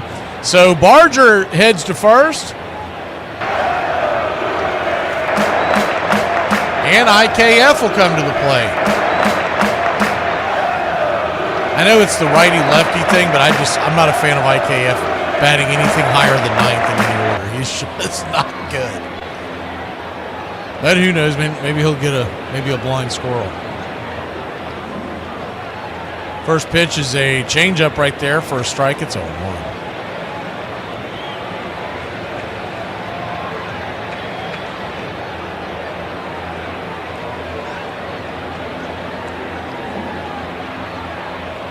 0-1. Fouls a four-seam fastball, 97 miles an hour down the right field side. It's 0-2. 0-2 count. Jimenez stands on deck. Did I see we got folks from Philly in the chat? I'm wondering how that's going over the whole Dombrowski talking about trading Bryce Harper's the 0-2. Did he go around? He did strike 3. Got him. 5th strikeout of the day. 2 down. I still can't believe he said that. I mean, I had to go back and make sure that wasn't AI generated.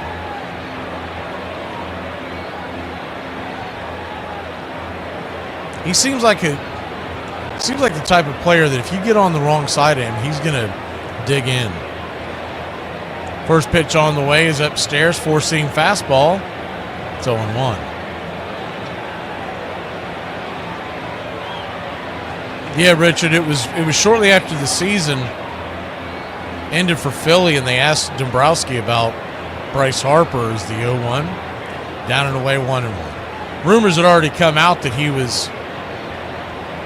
could be on the trading block, and they asked Dombrowski about an elite player being on the trading block, and he said, well, he's not an elite player. He's a very good player, but he's not elite. And to say that about a guy you paid over $300 million to, man. The 1-1, swing, fouls it away, it's 1-2. I don't think he goes anywhere, Richard, to be honest with you, because I don't know anyone who's going to be able to afford that unless we're talking about like the Dodgers. I guess he could end up at the Dodgers. The Dodgers pay anybody anything. Or the Mets. But it's not going to be any of the... He's not coming to Atlanta or anything if that's what anybody's thinking about. The 1-2. In the dirt. Check swing. Did he go around? He did strike 3. Adrian Johnson rings him up down the third base line. That'll end the inning. But the Blue Jays put one more on the board. It's 3-1. The Dodgers grab the bats when we return. We head to the bottom of the 4th here in Hollywood. Imagine running your mouth on social media and then boom, I catch your ass at Walmart. Hashtag cleanup on aisle 3. Hey Braves Country, this is Mac McGee with Braves Country Radio. We are bringing you pitch by pitch, play by play of your Atlanta Braves all year long. Please like and subscribe today. It's free and it helps us bring you more of the game we all love. Braves Country Radio, your home for the classic call of Braves Country Baseball. At all the calls I made on 4th down all those years, you know what my favorite 4th down call was? Punt. It was the most successful play we had. Chuck Norris doesn't breathe air. He holds air hostage. Death once had a near Chuck experience. Chuck Norris can slam a revolving door. How difficult is it to hit a baseball? I don't think it's that difficult, simply because you only have to do it 3 out of 10 times, you go to the Hall of Fame.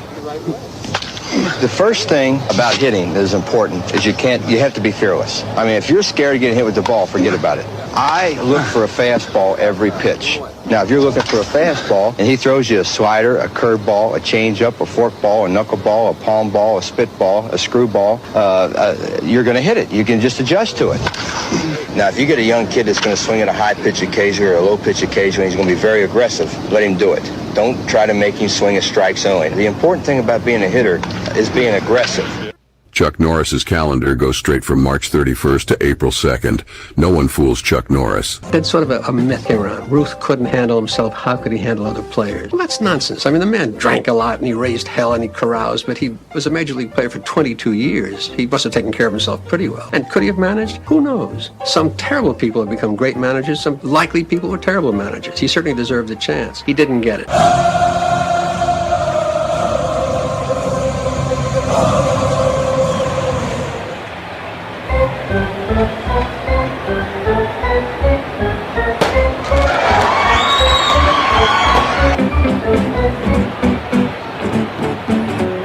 Thank you, Iron Lung. Appreciate the channel support.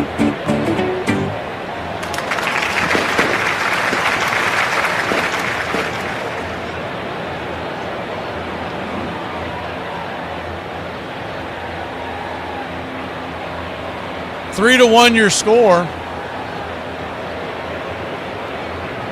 I just realized I'm not gonna be able to do a show on Veterans Day like I normally do because I'm gonna be at a conference. So that kind of sucks, but we'll figure something out. We normally do it. Righty-righty matchup. First pitch on the way to Will Smith is right there on the outer edge. It's 0-1. The 0-1. Kicks and fires. Inside, did that get him? Spun him around. Guess it just missed his hand. 1-1. Smith wants to possibly challenge that. He thinks it did get his hand.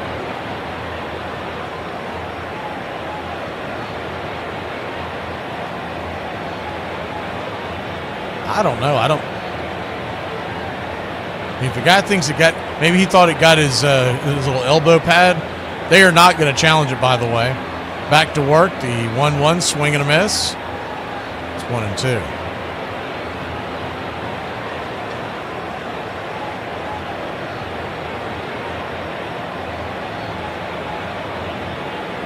One-two count. Swing and a miss. Strike three. Got him with the slider. One away. Mookie Betts will come to the plate.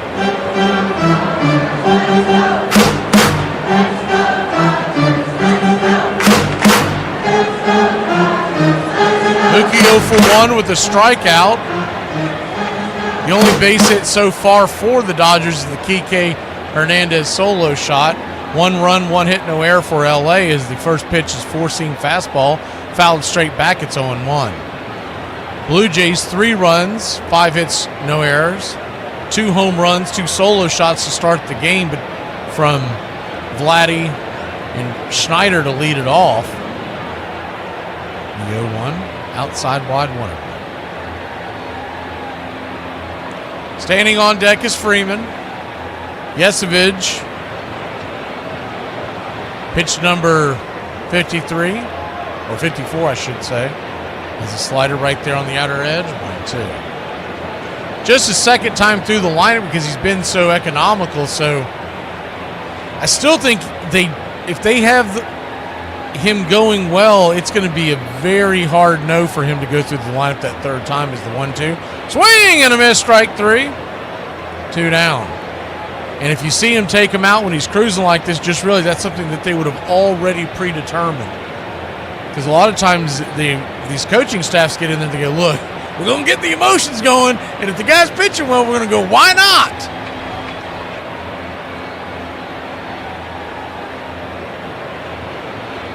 But if they're going to lean on the analytics like they do, is the first pitch is a four-seam fastball right in there on his hand, swing and a miss, it's 0-1.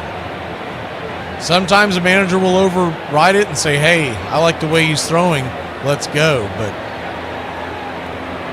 the 0-1, swing and a miss, it's 0-2. That has been the MO for Yesevich the entire postseason. 2 times through the lineup and then curtains. The 0-2 count in the dirt, bounces and hits Freddie in the leg, and that pitch did hit the batter, and the Dodgers have a runner on first.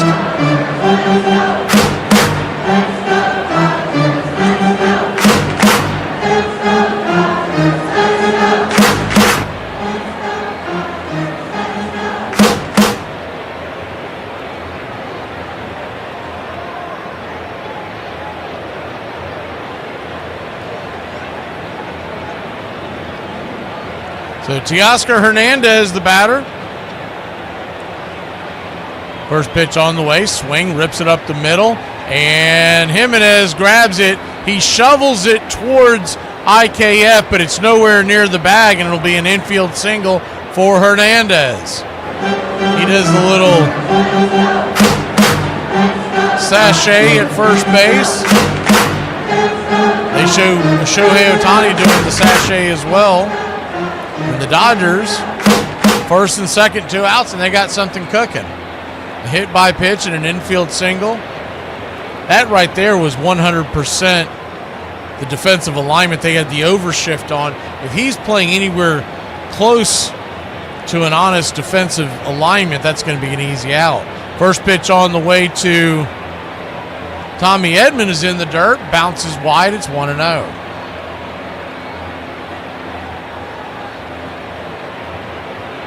Savage. Trey at 60 pitches. And looks like they're going to go out there and have a quick powwow on the mound. Kirk heading out there to talk to Trey.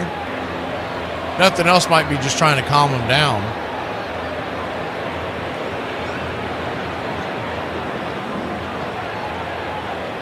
One-0 count, 2 outs, 2 on.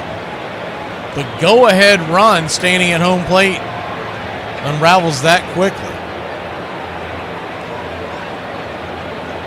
Trey at 60 pitches. He's about where he wants to be, but you do have to throw in the fact that you're in the World Series Game 5 and you're at the end of the season. The 1-0 swing and a miss. Slider, it's 1-1. The adrenaline will carry you so far, but if he can get through this batter, you figure they're going to try to get him through the 5th, and then they're going to go to the pen. The 1-1. Swing, pops it up, high in the sky. Can of corn, who wants it? Jimenez calling off IKF, F6 in your scorecard, and that'll end the inning. So the Dodgers were able to put a couple on, but nothing doing. We'll go to the top of the 5th. It's the Blue Jays' turn when we return.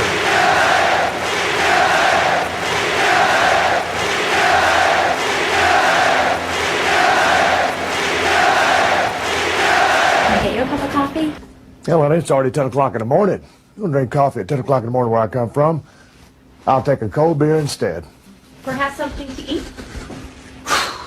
You know, come to think of it, my stomach is rumbling a little bit. I'll have another cold beer. Hey, Braves Country, I'm Mac McGee. Join us for Pitch by Pitch, Play by Play, the classic call of Braves Country baseball. We're bringing you Atlanta Braves baseball all year long. Jump into our pregame show, Braves Country Today, just before first pitch. Stick around for the postgame show, Braves Country Tonight, where we will open up the phone lines and react to your calls or your comments all year long. That's Braves Country Radio, pitch by pitch, play by play, your home for the classic call of Braves Country baseball. Found a rattlesnake by the shed door, told Grandpa, and he said, well, you know where the pistol is. I was 8. And with 2 out, you talk about a roll of the dice. This is it. Trying to catch lightning right now. Sachs waiting on deck. High fly ball into right field. She is gone! Hey, does anybody else whole body start hurting as soon as you start putting work clothes on? Or is it just me? Now, new heroes emerged from Ruth's shadow. Luke Appling, Johnny Mize, Earl Averill. Mel Ott of the Giants was so feared at the plate that he was once intentionally walked with the bases loaded. Hack Wilson of the Cubs hit even harder than he drank, 1 year batting in 190 runs. Still a major league record. One writer said that Wilson was built along the lines of a beer keg and not unfamiliar with its contents.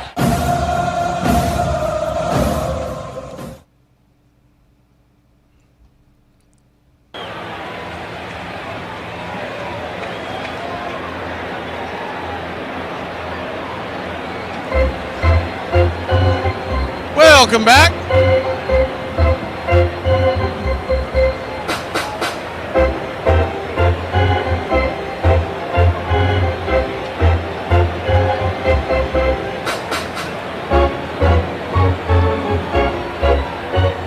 Three to 1 your score. We head to the top of the 5th. So Game 6 is Friday night, 7:30. Game 7, Saturday night if necessary at 7:30. Both of them right here on Braves Country Radio. And we've got Army-Navy coming your way on December 13th. That's the next big broadcast. This is the first pitch swinging. Schneider bangs it down the right field line. Foul, just out of play. Teoscar Hernandez giving it chase. It's 0-1. Army-Navy, 3 p.m. Eastern, Saturday, December 13th.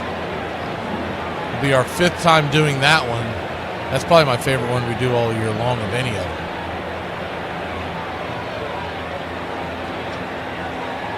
The 0-1 count. We get folks from all over the world that tune in for that one. That's the one I looked at most forward to. And I love the fact that the game is the game. Like, those two teams is the 0-1 right there on the outer edge. It's on 2. No, he did not give him the strike. My bad. It's one of them. He's been given that wide strike out there, but not this time. Well, 1-1 count. But I love the fact that the two teams play that 3 yards in a cloud of dust. Is the 1-1 swing and a miss. Came out of his shoes on that slider, man. Schneider was trying to get himself a second home run. Schneider's got to take it one day at a time up there. He almost spiraled into the ground like the Tasmanian devil. The 1-2 count in the dirt, 2-2.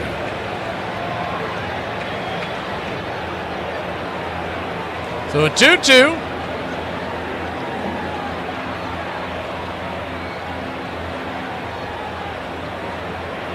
Kicks and fires. Check swing in the dirt. Did he go around? They check down the first base line. Jordan Baker says he did not. He held up, and it's a full count. Snell does not like it.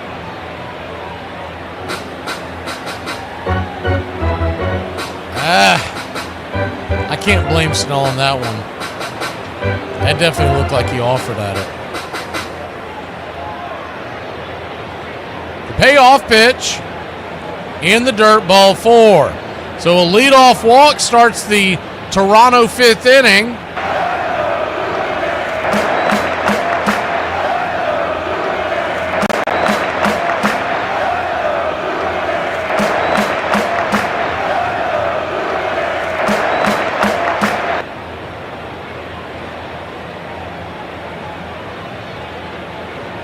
One on, nobody out. And Vladimir Guerrero Jr. coming. Blake Snell with the quick flip over to first. Back in time is Schneider.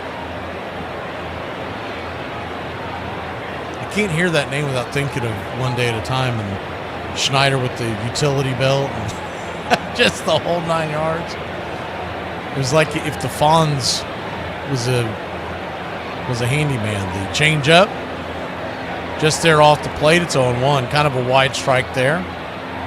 That might be a makeup call for the bad check swing. The 0-1 count. Blue Jays lead it 3-1. Top of the 5th inning.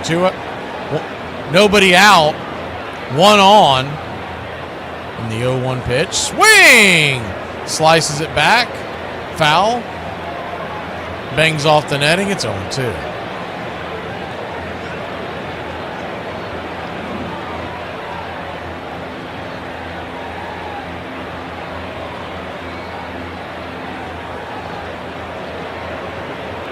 The 0-2.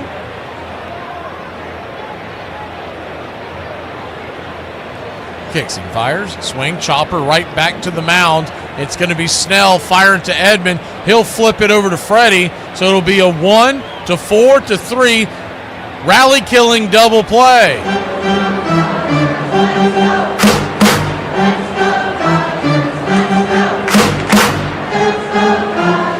Quick glove there by Snell. He doesn't get to it. I do think Edman gets it, but I don't think he's going to get the runner at second. He probably just would have had to go to first. So a big spot there for Snell, keeping the runner out of scoring position. Bo Bichette, the batter. First pitch is a changeup down and away. It's 1-0.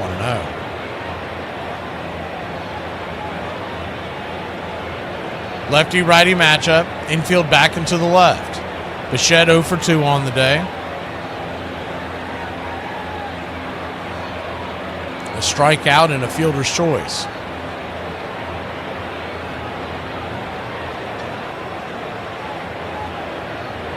The 1-0. Right there for a strike. 1-1. So a 1-1 count.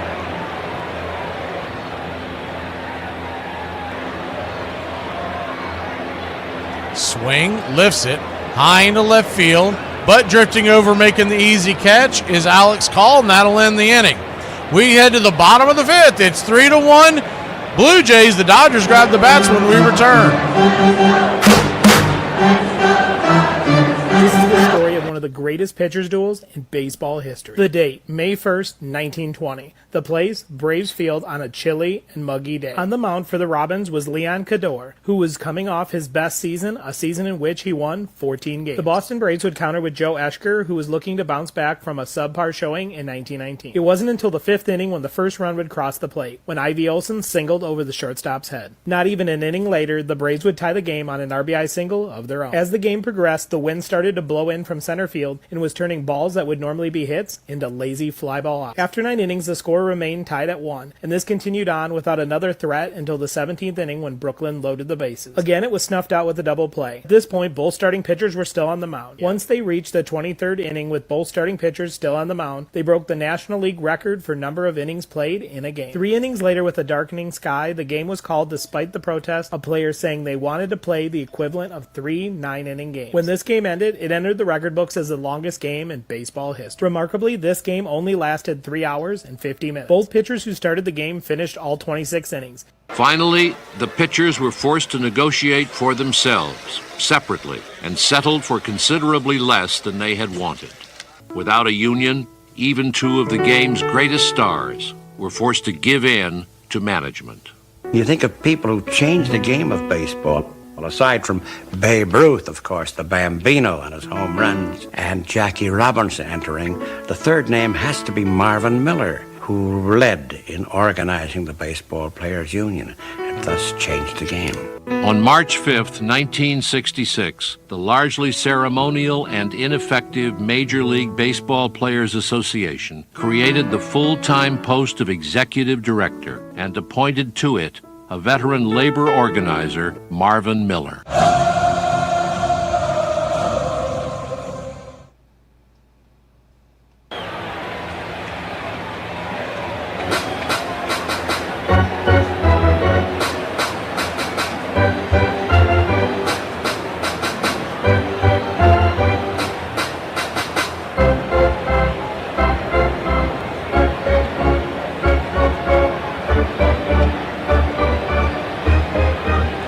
Welcome back. Bottom of the fifth we go. Starting us off will be Max Muncy, who's 0 for 1 with a strikeout. Treya Savage back to work.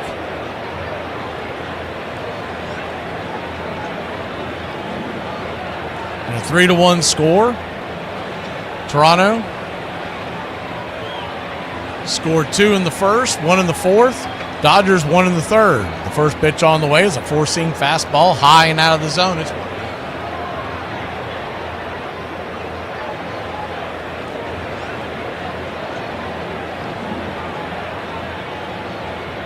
The 1-0. Right there at the knees.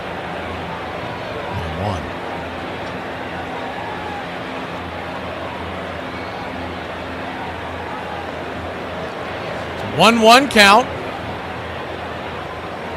Down and in. 2-1. If you wonder why we keep changing that alert you see on your screen, so try to throw off the bots a little bit. Probably doesn't work, but we're trying. The 2-1 swing, chops it down the line into the dugout. First base side, 2-2. 2-2 count. Standing on deck is Kike Hernandez, who has the lone run for the Dodgers, a solo shot his first time up. Dodgers with 2 hits. That's one of them. The 2-2. Swing. Rips it over to first. And good play over there by IKF. He hits Trey on the run, and he tags the bag, and there's one away.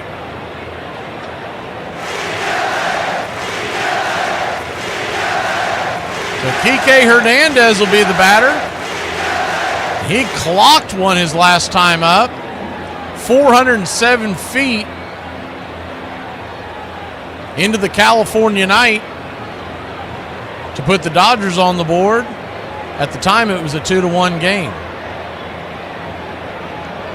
Varsho tripled in the next half inning. It was driven home by Clement to make it a 2-run game once again. As the slider on the way is down and away to Kike, it's 1-0.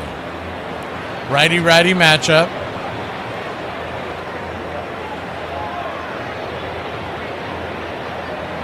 The 1-0. Swing. Fouls it back. 1-1. So 1-1 count. I think Trey's over-under on strikeouts tonight was like 4.5 or 3.5, depending on the market. He's well past that at 8. The 1-1 swing and a miss. Slider off the plate. It's 1-2.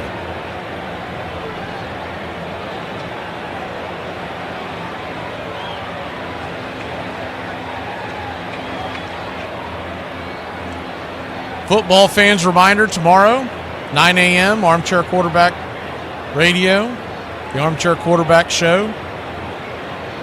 We go over the betting props in the football market as the 1-2. Swing and a miss. Pulled the string on that one. Strike 3. 9th strikeout of the night. Holy cow.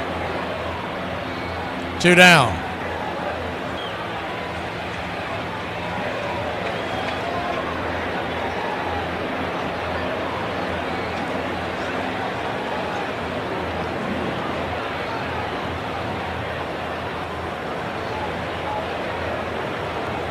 Two up, 2 down. First pitch on the way to Alex Call is a 4-seam fastball. High and outside. It's 1-0. You know, they keep flashing around all around the crowd, showing all the movie stars and whatnot that are consuming the game tonight. Is the 1-0. Pops it up, back behind home plate, giving chases Kirk. It'll bend in the stands, 1-1. And they've done that every game that's been out here in Los Angeles. Not just the World Series, but the other ones. All I can ever think to myself is, man, there's not a lot of real fans out there. Like, every single one of them that they're showing, the majority of them are on their phones. You can tell they're probably hosting a client. It's a much different feel than when you see them in the Bronx and you see the stars there. You can tell that most of them are locked in. There's a few Dodger fans that are really locked in, that are real fans out there, but a lot of them are just there to be seen. Pitch on the way from Yesevich, right there for a strike.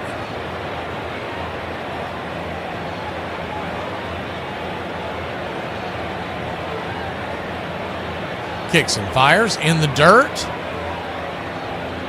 2-2. So a 2-2 count. Standing on deck is Ohtani.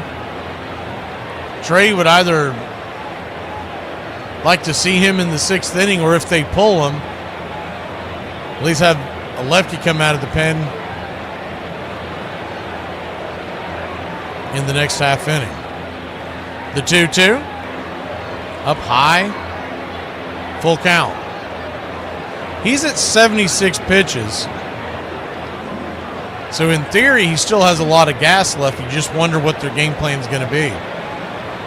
They've typically gone to Fluharty in this spot. We'll see if that's what they do against the 3-2. Swing and a miss, strike 3. He went around, and that'll end the inning. Trey Yesevich, how about 10 punchies in 5 innings? If that's his last pitch, wow, what a performance.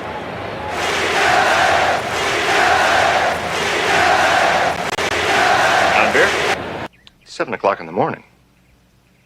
Scotch? Well, there you have it. The die is cast. The Mets are worse off now than they were when Will Pond was their owner. Stevie Cohn, he is another false prophet, another letdown. Everything failed. The Mets, you can mark my words. Every time the Mets get a brother of a star, he's a bum. Acuna's brother, who I hear already demanding a trade, will never do anything for the Mets. This is Alex Ochoa. This is Fernando Martinez! 5-star players, 5-tool players, they're 5 suck players. They can't throw, they can't run, they can't hit. Who's going to be left on this team next year? There's nobody. They're going to be terrible. It's going to take at least 10 years to be competitive. This year is a disaster. Worst season ever. You suck. And now there's nothing left. Nothing. This is the most hopeless I've ever been about this team. The Mets are worse than the Oakland A's. The Oakland A's have more hope than the Mets. Though it was a hitter's decade, one of the most admired players was a dominating screwball pitcher named Carl Hubble. Well, I was always fascinated by Carl Hubble, Mr. High Pockets. He was a left-handed pitcher for the New York Giants, and his most famous pitch was the screwball. And he'd thrown so many of these things that his arm was literally deformed, and you could see it when he walked out to the pitcher's mound. His arm, the screwball is a reverse curve like that, and he'd thrown so many that the palm was almost out when he walked out. Curious. And I was so impressed by this pitcher that I used to walk around like that when I was about 9 years old. My mother used to say, "What is wrong with that arm of yours anyway?" They finally made me stop it. It looked as though I'd fallen out a window or something, and my parents hadn't had enough money to give me the right operation to get the thing twisted back right.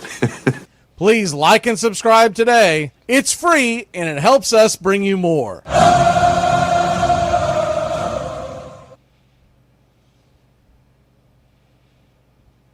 I screwed up. I'll take the blame for that.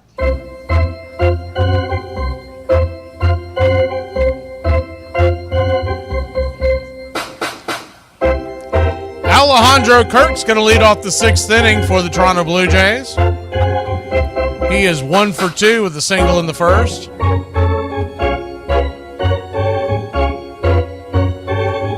Good hitting backstop. 262 average here in the postseason.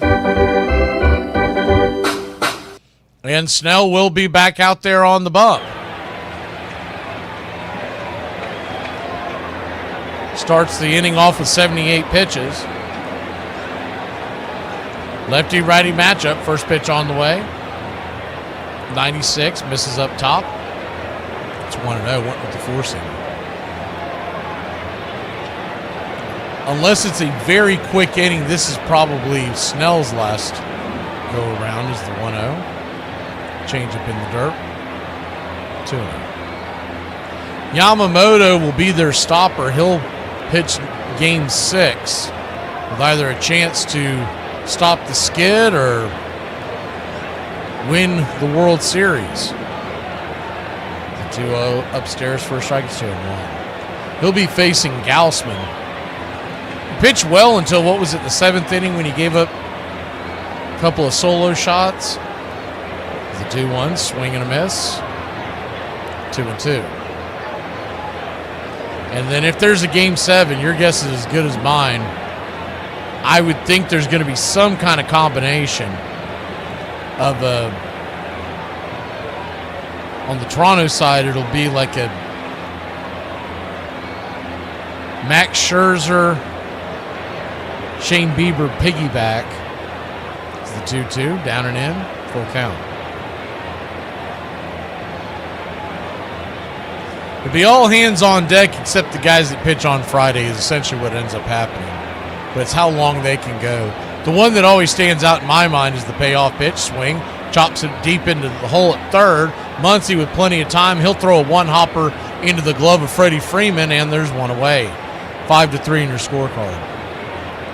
The one that always stands out in my mind was the final game in the, I guess that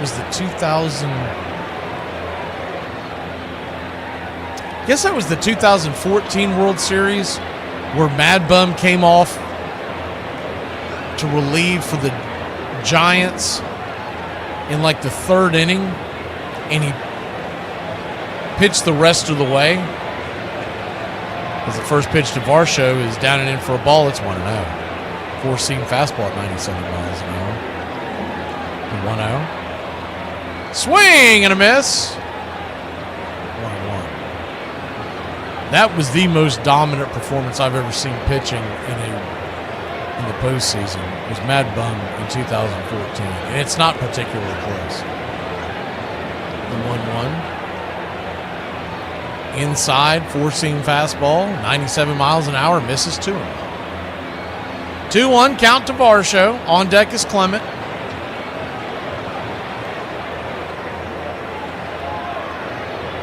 Pitch down and in, ball 3-1.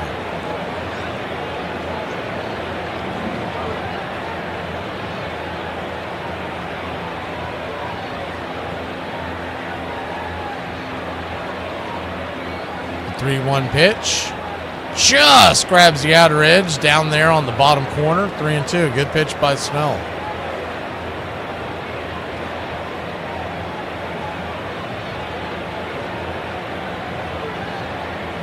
The payoff pitch. Swing lifted. High into right field, but not quite deep enough. Teoscar Hernandez is underneath it.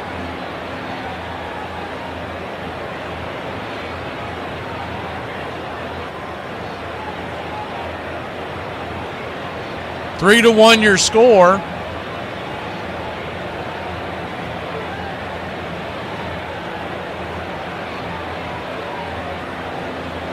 Pitch on the way.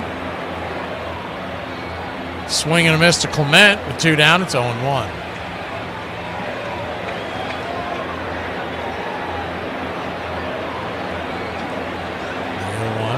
0-1. Swing. Chops it over to first. Freddie Freeman's on it. He'll step on the pillow, and that'll end the inning. So, Blue Jays go down 1-2-3. We'll go to the bottom of the 6th. Dodgers trailing by only 2, excuse me.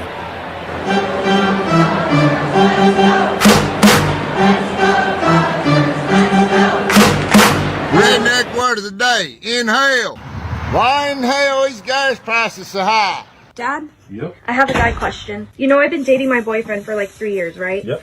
And I just feel like I can't get any further along with life with him. Yeah. We talk about marriage and he agrees. We talk about kids and he wants them too. We like the same things, but nothing ever happens. All the stuff we talk about in our future never gets past talking. It's been 3 years and I can't get him to take the next step in anything. Well, maybe he's not ready to get married. Or maybe it's me. Or maybe it's the two of you. Maybe he's just not the right guy. Dad, do you know how hard it is to go through this? Not feeling like everyone is ever going to love me for me? Yeah, it's probably about as hard as when a dad has to watch his little girl go through it. I know. Listen, there is a key for every lock. Now, are you telling me that he's got the key to the door to your future and he just won't open the door and go? Or maybe he's the wrong guy and doesn't even have the key. Did you ever consider that? I don't know, Dad. I'm not sure of anything. Be sure that I love you and carry on, okay? I grew up in Brooklyn, not very far from Ebbets Field, and I was a fan of the Brooklyn Dodgers from the earliest days I can remember.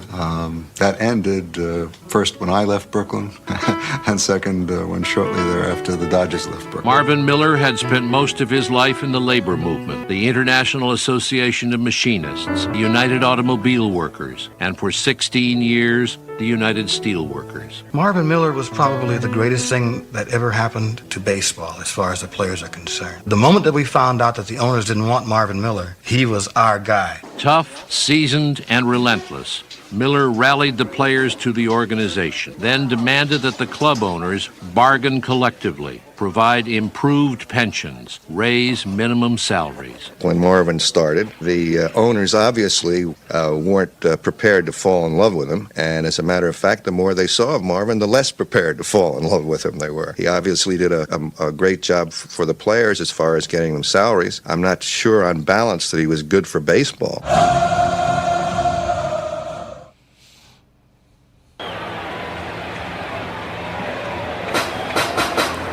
Talking about that Madison Bumgarner postseason. In the World Series, Madison Bumgarner was 2-0 with a .43 ERA.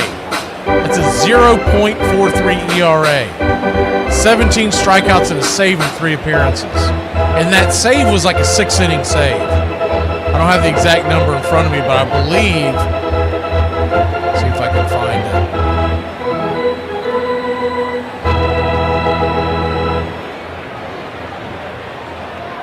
I believe it was 5 1/3, somewhere in that neighborhood. And that was off of just a day of rest.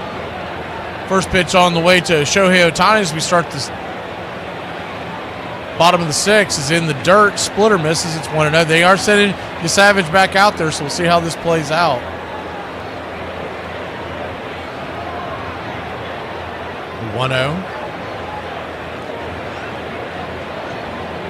right there. Splitter for a strike. 21. For the entire postseason, remember, he pitched the play-in game to get them past the first round in that series. Is the 1-1 swing and a miss? It's 1-2. He was 4-1 with the 1.03 ERA, 45 strikeouts, a save in 7 appearances. 6 of those were starts.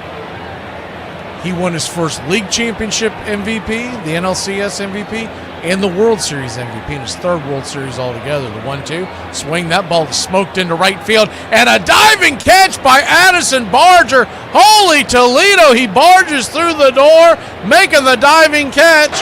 One away. Absolutely robbed of a base hit was Shohei Ohtani on that. Great play by Barger. He had to lay out face first.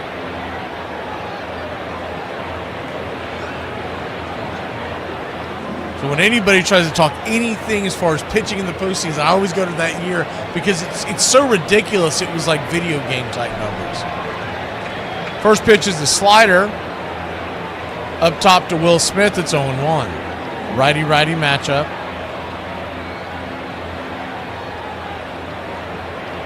The 0-1. Swings at the splitter, it's 0-2. 0-2 count. One of the best performances I've ever seen and was lucky enough to call was the other night with Shohei dealing against the Brewers and hitting 3 home runs. I mean, that was just stupid. 0-2 swing and a miss. Strike 3, 2 down.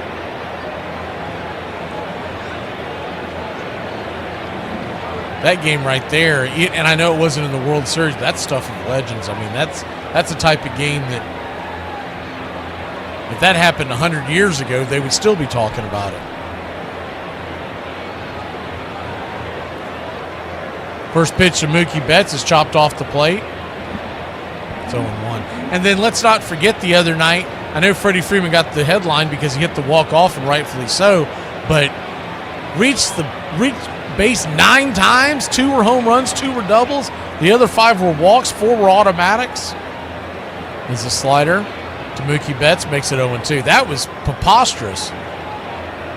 People were getting mad at the Blue Jays for walking. I'm like, what else are you going to do, man? You can't throw to him. He's killing you. The 0-2 count, outside wide, 1-2. And had they thrown to him, and had he clubbed like 5 home runs that night, all the narrative would have been the next morning is, what are you doing throwing to him? You can't throw to him. So you can't win with these knuckleheads. The 1-2, in the dirt, slider, 2-2. Trey is at 88 pitches, and I mean, if he's going to go here, they very well may send him back out there for the 7th.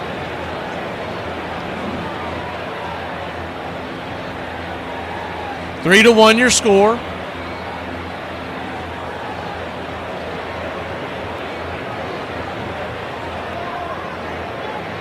He looks much more like the Trey that faced the Yankees than any other time of this postseason. The 2-2 chops it over to third.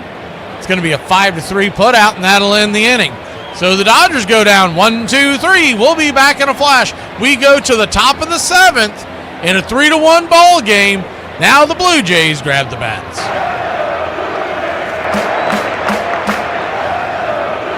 Say the weird thing. I don't understand what baking soda really is. Because in the context of making baked goods rise, that makes sense, baking soda. But you're telling me this magical dust is also mouthwash, deodorant, teeth whitener, fridge odor neutralizer, air freshener, apparently it's a whitening agent for my laundry, kitchen cleaner, carpet stain remover, pesticide remover for fruits and veggies, silverware polisher, scorched pot cleaner, oil and grease fire extinguisher, homemade weed killer. It can help treat heartburn and may soothe canker sores. It may improve exercise performance, and it may relieve itchy skin and sunburns, and may slow the progression of chronic kidney disease. What is this stuff? If you you had to make an educated guess, how much money do you think Generation X owes Columbia House? Is it more than like the national debt? 12 CDs for a penny. These little cards you could fill out, and they would send them to you in the mail, only on the good faith that you're gonna buy another CD from them the next month. When they really wanted to put the heat on us to pay for it, they'd send us these little collection card notices, fill out another card under a fake name, get 12 more CDs. Probably when like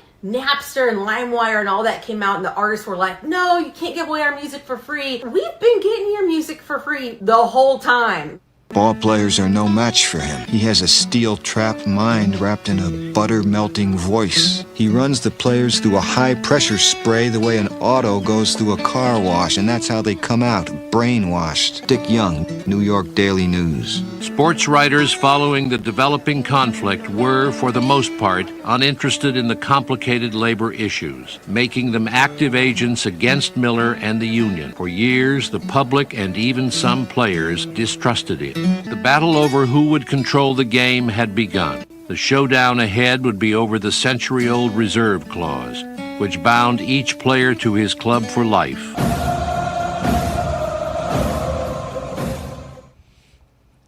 Welcome back.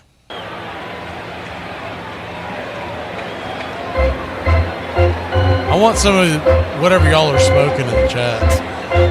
Talk about Ohtani can't handle the heat. Dude, that guy is something special. You may not like the team he's on, but that guy is something special.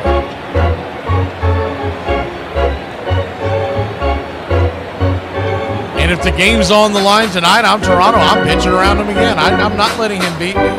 It's kind of like if you're the Dodgers, are you going to let Vladimir Guerrero beat you? Of course not. You're going to put him on if you're able to. Depends on the spot. Addison Barger will lead us off. Lefty-lefty matchup. Snell will go back out there for another inning of work. Pitch number 93 on the night.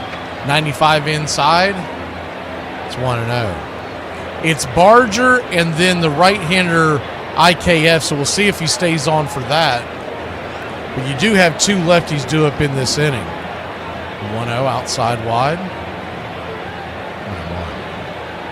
I don't believe if they were to reach to the top of the order with Schneider and Vladdy and Bichette, I think you'll see Snell's night end, but they may be trying to get him through these three hitters.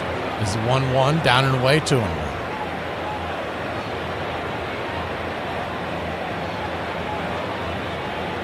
The 2-1 count.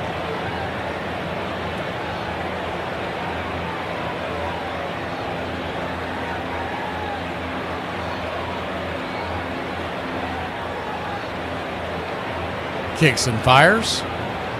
Swing, pops it back, foul. Chasing it is Will Smith. 2-2.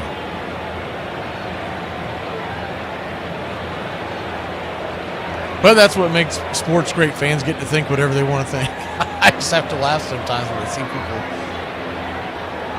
I mean, guarantee you nobody on that field thinks that about Shohei Ohtani. That's for sure. The 2-2. Swing, chops it deep down the hole, and that's going to get down the left field line.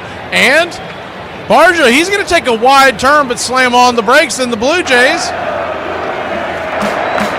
have one on and nobody out.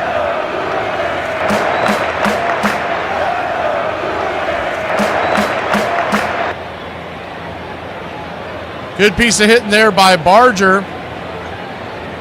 Hitting it against the grain. Just sneaking it down that left field line. IKF the batter. You wonder if they may put something on here with IKF. He's going to show butt and pull it back, I guess just in time. It's 1-0.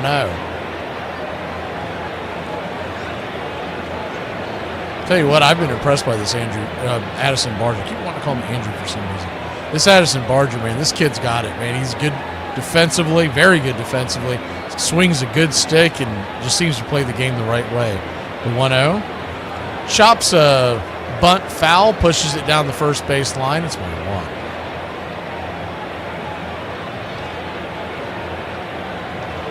One count.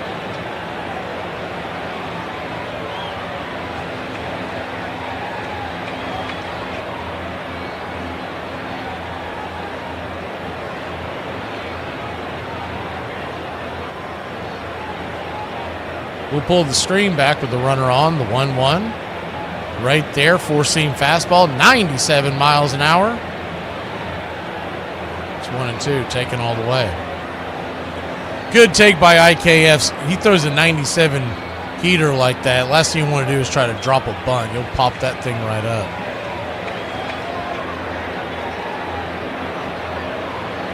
The 1-2. Flips it over to first.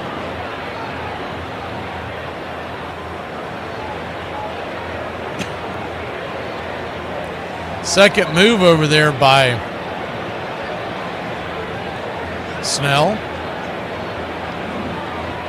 The 1-2. In the dirt. Bounces in front of Will Smith, but he can't find the ball. Barger's going to scoot on up to second base.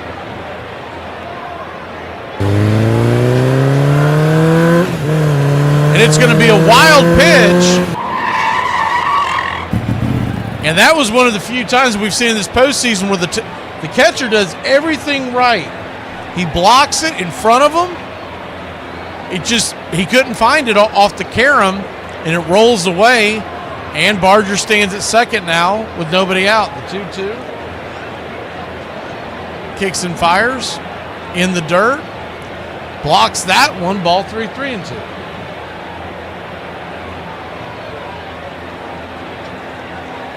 So a full count, and it may be fatigue, but Blake Snell can't find the zone with that pitch downstairs. He's thrown the last two in the dirt. There is a right-hander warming up in the pen for the Dodgers. The payoff pitch, swing, chops it over to short, and Mookie's got it. He'll flip it to first. 6-3, one away. That's not where IKF wants to go. He wanted to push it to the right side of the infield, but a good job by Snell to give him the bender to pull it to the left.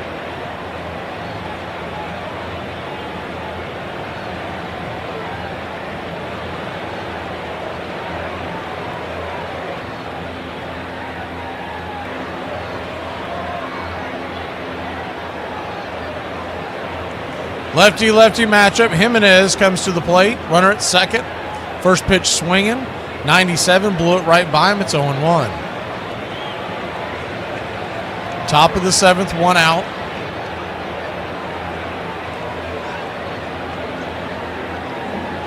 The 0-1. High and out of the zone. 1-1. Infield back into the right, the outfield deep and straight away. A 3-1 game. Still a long way to go in this one. Blue Jays trying to scratch out another run. The 1-1. Check, swing, curve ball. He did not go around. Ball 2-1. So a 2-1 count. Schneider on deck. Vladimir Guerrero Jr. in the hole.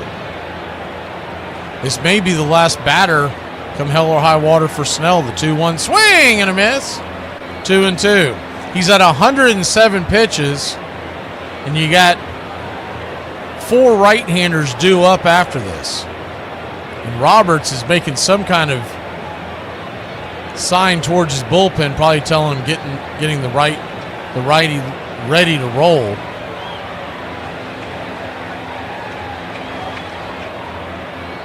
The 2-2. Swing, chops it foul. We'll do it again. This will be the 6th pitch of the at-bat. Pitch 108 on the night for Snell.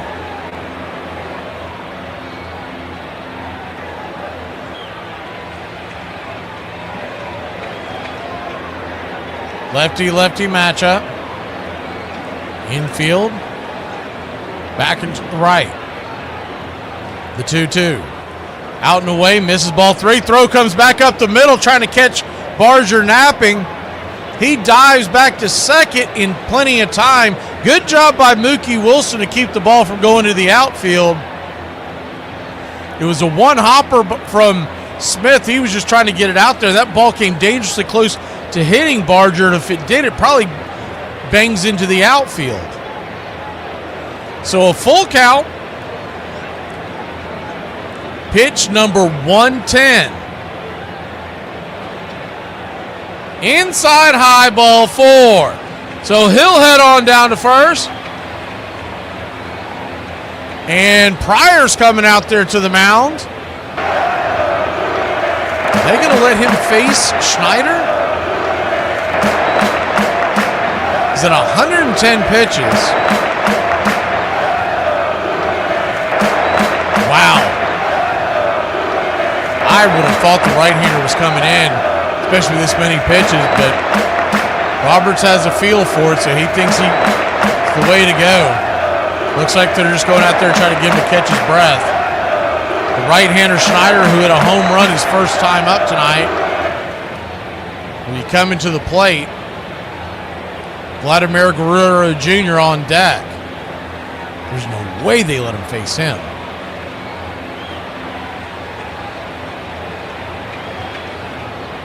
Maybe they think he can induce a double play on Schneider. Lefty-righty matchup. This doesn't pay off. The LA papers will be questioning him for days. First pitch on the way. Drops a changeup there at the knees. It's 0-1.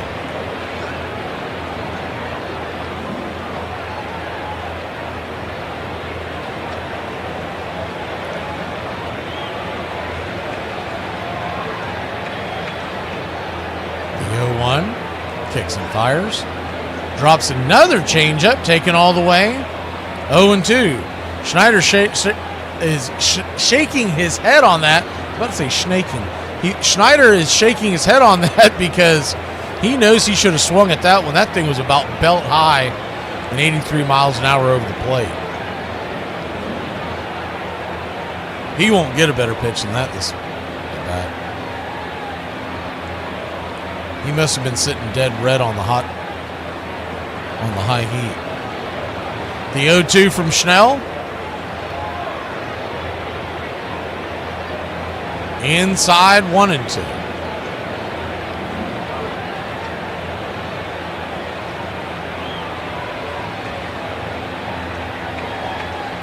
One-two count.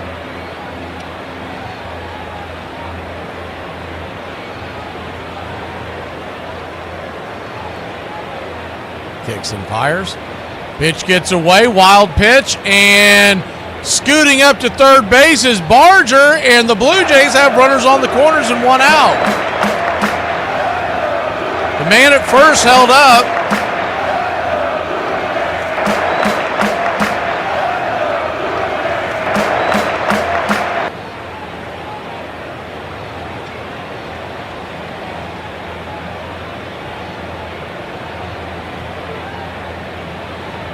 So runners on the corners, one out, a 2-2 count. Here's the pitch in the dirt. Full count taken all the way. Ball 3.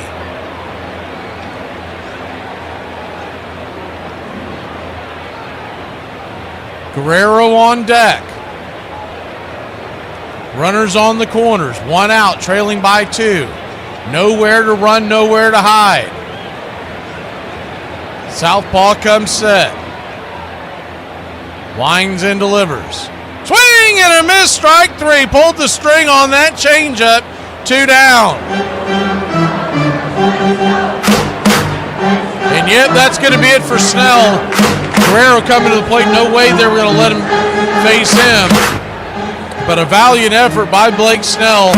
Keep it right here at 3-1. We'll be back in a flash. Runners on the corners and Vladimir Guerrero Jr. coming to the plate.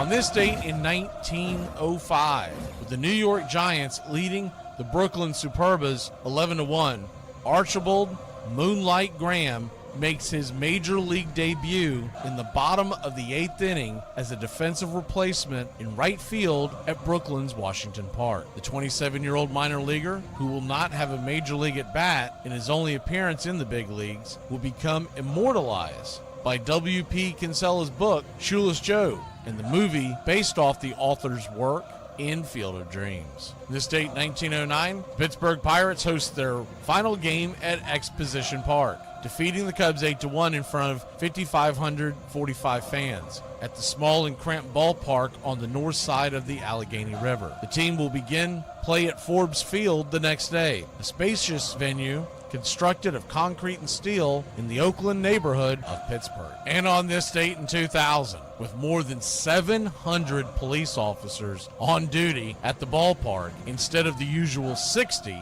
John Rocker makes his much-awaited return to Shea Stadium. Before the game, the Braves reliever, who pitches a perfect 8th inning in front of 46,998 booing fans, had apologized to Mets fans for his inappropriate comments about New Yorkers, which appeared in the offseason in Sports Illustrated.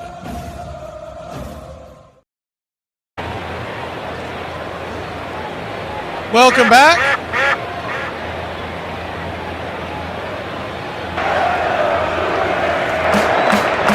Vladimir Guerrero Jr. is going to be the batter. The pitcher, Henriquez, we saw him earlier in the series. Ricardo Henriquez, he can bring it. High 90s. Righty-righty matchup.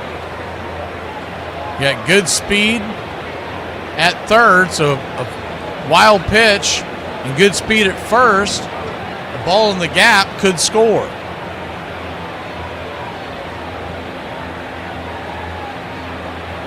Blake Snell, 6 2/3, 7 strikeouts, 6 hits, 3 earned runs, 4 walks, and the 2 guys on base right now belong to him.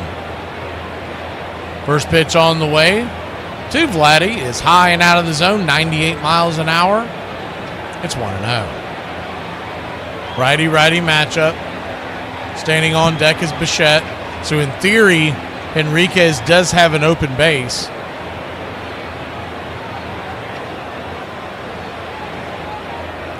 Vladdy with already a solo shot and a walk to his name. He's 1 for 2. 1-0 swing and a miss. It's 1-1, 100 miles an hour, humming it.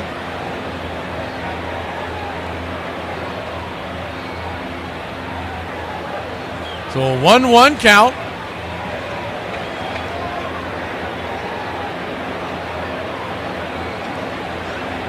Kicks and fires, misses high, 2-1.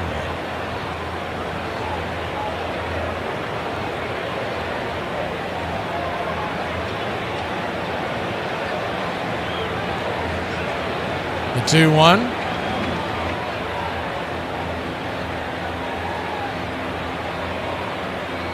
Inside. Slider almost gets him. Ball 3-1.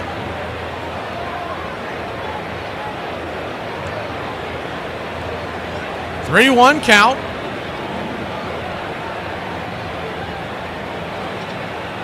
Three to 1 your score. 2 outs. Pitch on the way. Swing! Fouls it away. 99 miles an hour. Sizzles it into the night. And it's a full count. Blue Jays 3, Dodgers 1, top of the 7th. Game 5 of the 2025 World Series. Series tied at 2 apiece. The next 2, if necessary, are back in Toronto.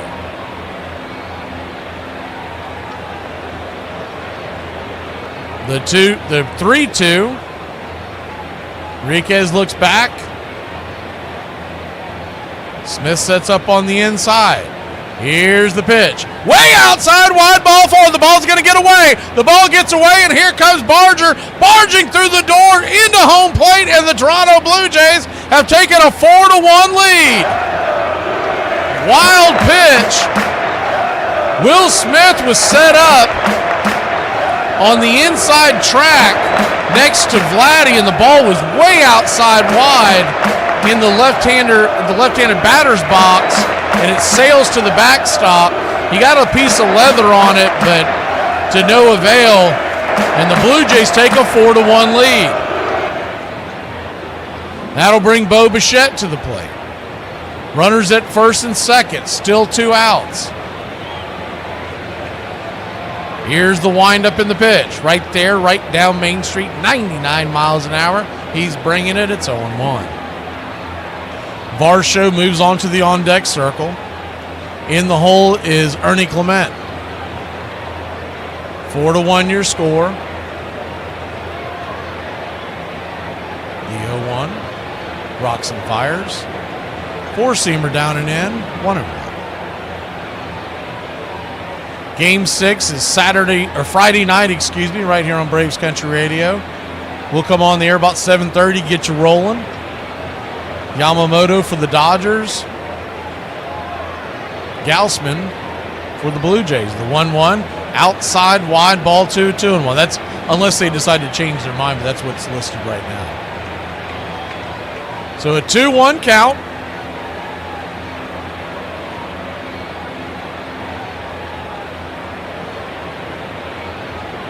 Bo Bichette digging in. He's 0 for 3 on the day. The pitch on the way. Up top. Ball 3-1. Kind of a closed batting stance from Bichette. Very akin to what Vladimir Guerrero Jr. uses nowadays. The 3-1.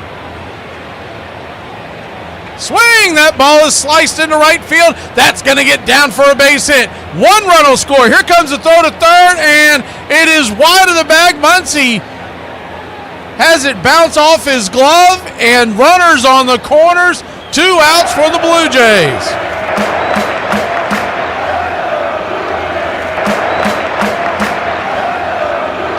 Five to 1 your score. 2 runs here in the 7th inning. Good swing there by Bo Bichette, kind of inside out at it. Didn't try to do too much with it. Slices it into right field. Pretty good throw by Hernandez, but never had a chance. Vladdy was busting it to third. Pryor goes out to the bunt to talk to Henriquez. Alejandro Kirk, the batter, runners on the corners, 2 outs.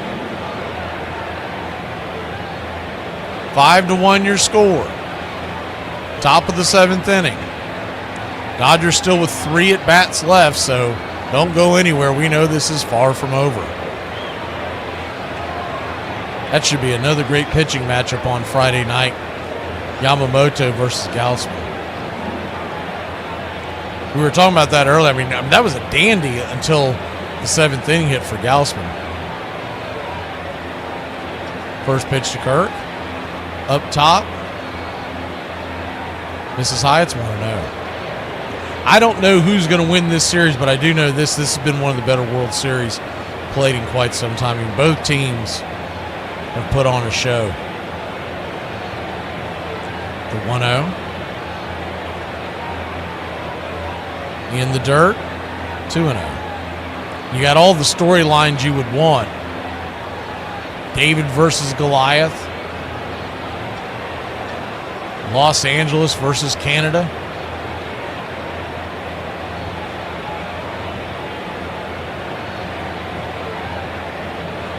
Japan versus Canada, for all that matters. The 2-0 count.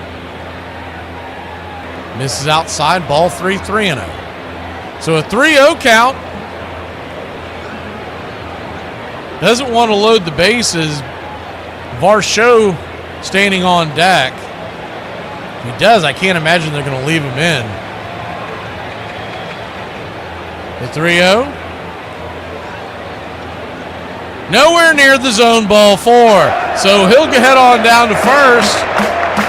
And that's going to do it. Enriquez could not get an out. He'll head to the showers. And the southpaw coming in for the LA Dodgers. The bases are juiced. There are 2 outs. And here comes Varsho.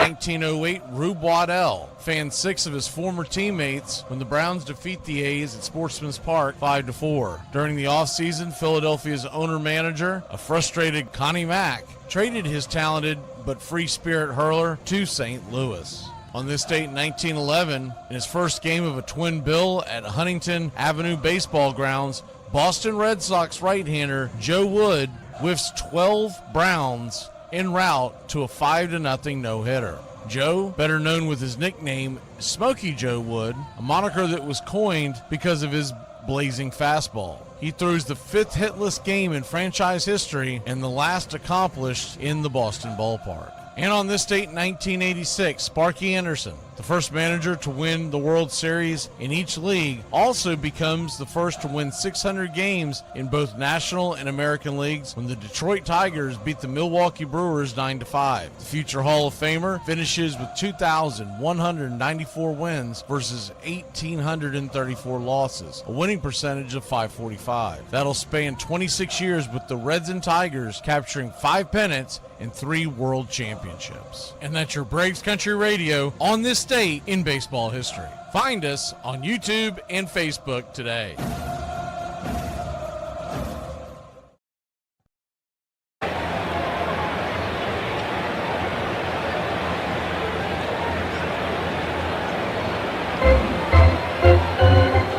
Bases loaded.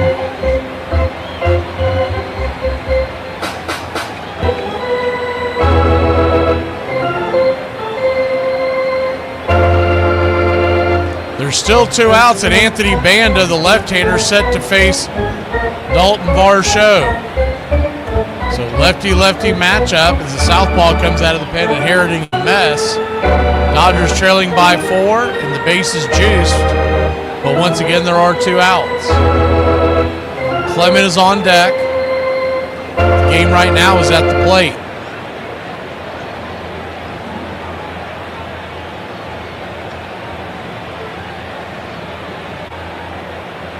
Guerrero at third. First pitch on the way. Check swing inside. 94-mile-an-hour sinker. It's 0-1.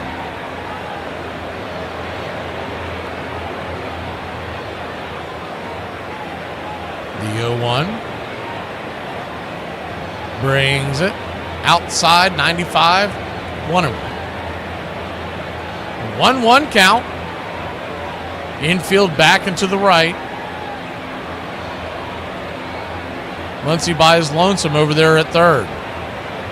Playing closer to shortstop position. 1-1. Swing. Bangs it on the ground over to second. Edmonds got it. Flips it to Mookie, and that'll end the inning. But not before the Blue Jays put 2 on the board. It's a 4-run lead. We go to the bottom of the 7th inning. Get up and stretch. 2025 World Series.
Welcome back.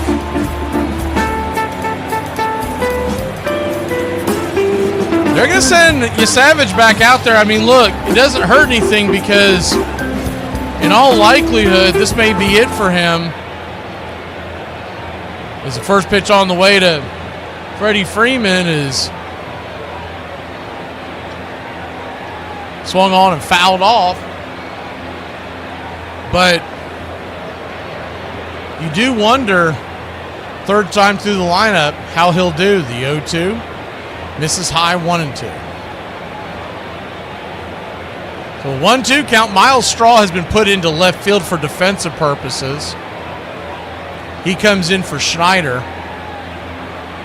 The 1-2. Swing and a miss. Strike 3. 1 down. Remember, they still have Lukes if they want to pull him off the bench for pinch hitting purposes. Dominguez and Fluharty are both warming up in the pen. So at a moment's notice, they can go get him. But why not ride with the cat that's brought you this far? Yesevich, 12 strikeouts. First pitch up top, four-seam fastball. It's 1-0. And we talked about it earlier, but this reminds me just so much more of what he did against the Yankees. He didn't go this deep, though. He only went 5 1/3 against the Yankees. Is the 1-0. Right there for a strike. It's 1-1. He's sitting in the mid-90s here on the pitch count. What was that, 95? Number 96, swing, fouls it off, 1-2. So a 1-2 count.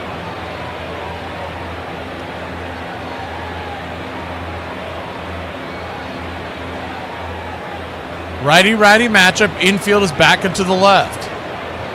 The pitch on the way from Trey. Swing, rolls it down the third base line. Long way to go, and that's going to be an infield single.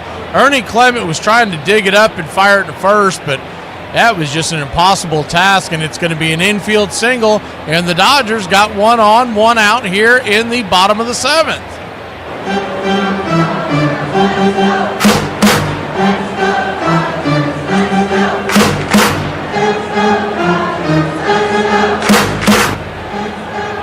So 1 on, 1 out. Tommy Edman, the batter. Righty-righty, first pitch on the way is upstairs for a strike. It's 0-1. Edman 0 for 2 on the night with a strikeout. The 0-1. Swing and a miss.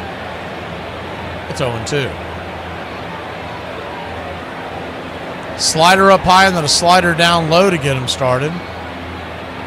Huge hole on the right side.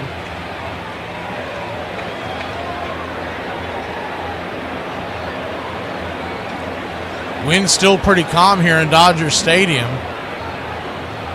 It's not really a factor tonight. The 0-2. Down and away, 1-2. 1-2 count.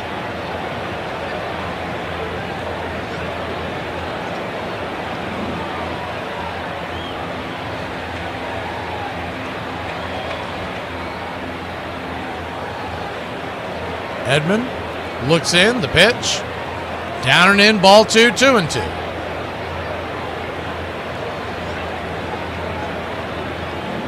He's at 101 pitches.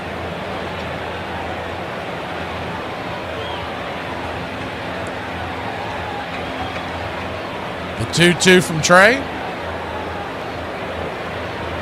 High and out of the zone. Ball 3, 3-2. So he's starting to lose the zone. Trying to fight through it. Max Muncy stands on deck. The power hitting lefty. The payoff pitch. Swing! Just got a piece of it. Just enough to stay alive. We'll do it again. So again, they got a righty and a lefty warming in the pen. So I don't think he'll see Max Muncy no matter what happens in this at-bat. 103 pitches. Dodger fans on their feet trying to root Tommy Edman on. The payoff pitch, swing, bangs it on the ground over to third. It's going to be a 5, 4, 3, inning-ending, rally-killing double play. Trey Yesovich take a bow. What an outing. 7 innings, 12 strikeouts, 3 hits, and only 1 run. The Toronto Blue Jays head to the 8th inning. It's 5-1, game number 5. 106 miles to Chicago. Got a full tank of gas, half a pack of cigarettes. It's dark, and we're wearing sunglasses. Hit it. It's happy hour. When wins become losses And losses become wins. You guys going to happy hour? Yeah? Yeah, I'll come for a couple. Just a couple, though. Not like last time. When buying a beer, don't make this mistake. Buying only one beer can cause a misalignment in your spine due to the uneven weight distribution.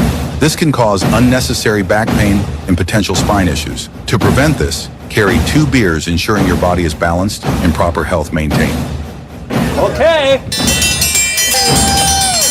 Get it! Hey! Afternoon, everybody. Put my pants on, one leg at a time. Guess what? I got a fever, and the only prescription is more. Ladies and gentlemen, we interrupt our program of dance music to bring you a special bulletin from the Intercontinental Radio News. You're in Braves country. Pregame. Salad. They're making it laws where you can't drink when you want to. Pretty soon we're going to be communist country. Oh, yeah. For me and the Lord, we gotta understand it. We're on a mission from God.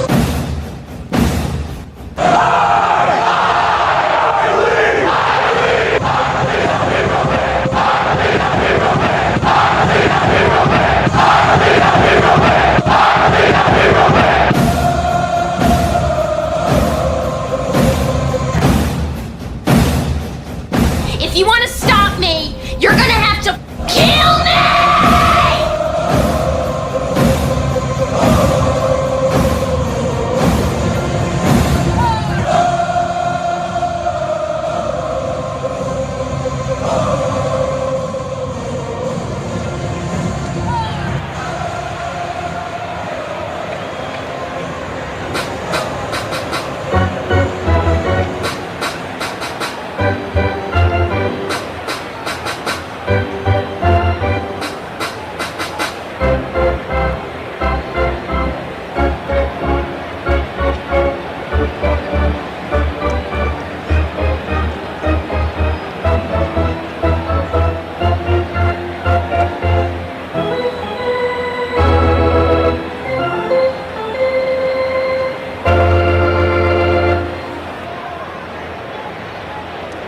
Welcome back. We head to the top of the 8th inning.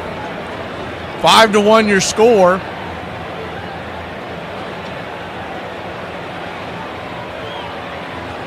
Trey's night is done. He got high fives all around. I mean, 7 innings, 12 strikeouts, the youngster. First pitch on the way to Ernie Clement is fouled back out of play. It's 0-1. It'll be Clement, Barger, and IKF. Clement 0 for 2 on the night. The sacked fly RBI and 2 groundouts. The 0-1 swing. Chops it foul. Third base side. It's 0-2.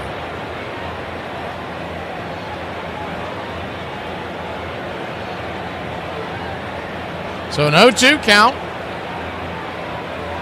Looks like the screen is frozen. We'll get it together.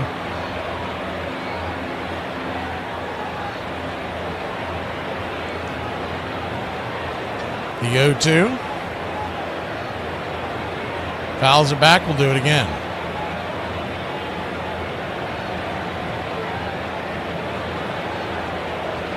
The 0-2.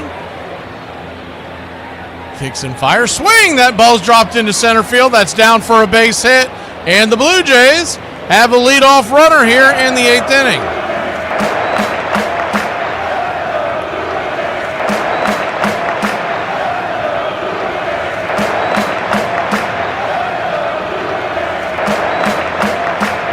Lefty-lefty matchup now. Banda versus Barger.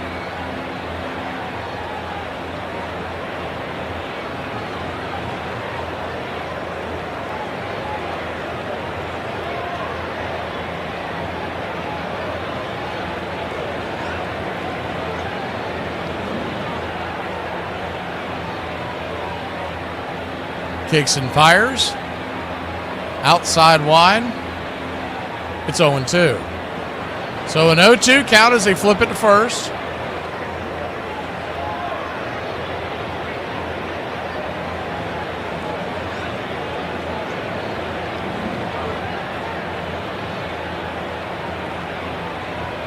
Brings it. Flips it over there. We'll do it again.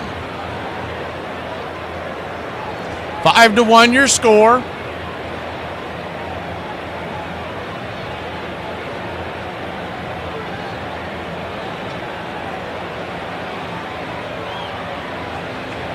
Pitch outside wide in the dirt. Ball gets away and the runner will move up to second base. And the Blue Jays have runner at second, nobody out.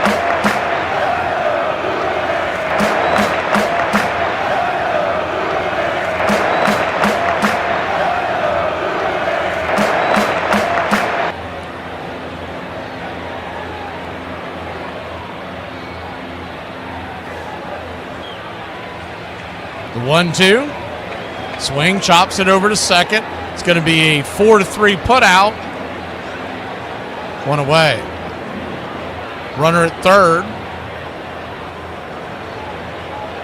One out. First pitch swinging by IKF. He's going to bang it through the hole, and it's going to be a base hit. And the Blue Jays have taken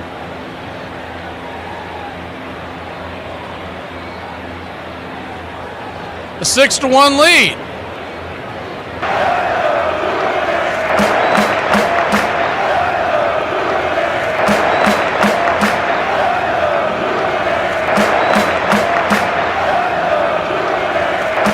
So 6-1 your score. Runner at first and one on.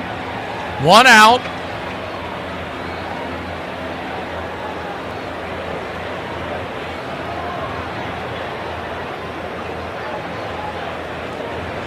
IKF with the RBI single. And that'll bring Jimenez to the plate. Lefty-lefty matchup.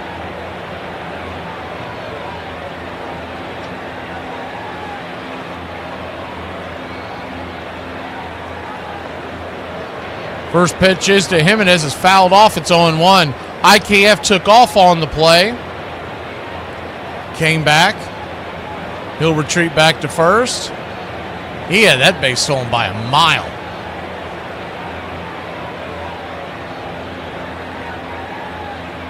The 0-1. Kicks and fires. Swing. Pops it up. Should be an easy fly ball. Left 7 in your scorecard. 2 down.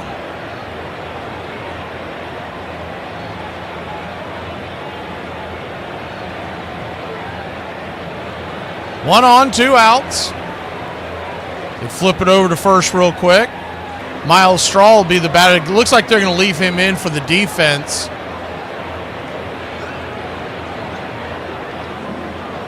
Much better defender than what Luke's would be putting out there. So they're going to leave him in for defense.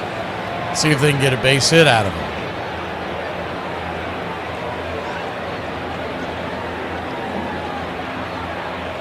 Six to 1 your score. Top of the 8th. Straw versus Banda. Pitch on the way. High and out of the zone. Ball 2, 2-0.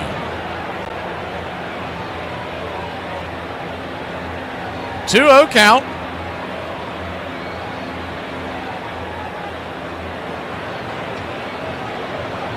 Infield back into the left. Huge hole on the right side.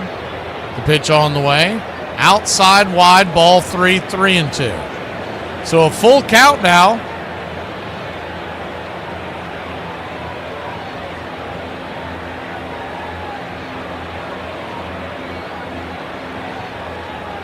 It says 5-1 on your screen, I believe, but it is 6-1. The 3-0 pitch. Kicks and fires. Runner goes, throws down to second base. And a stolen base out there.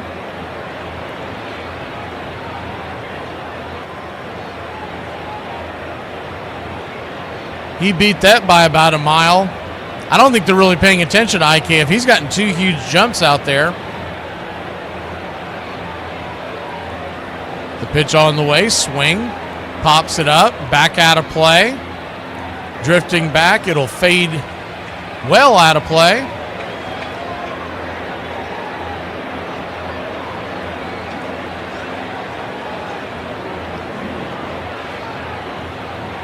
So a full count. Banda comes set. Wind up the pitch, swing, pops it up, high in the sky, can of corn. Freddie Freeman's over there to make the catch, and that'll end the inning. Blue Jays put another run on the board. We'll head to the bottom of the 8th inning. It's 6-1 here in Los Angeles.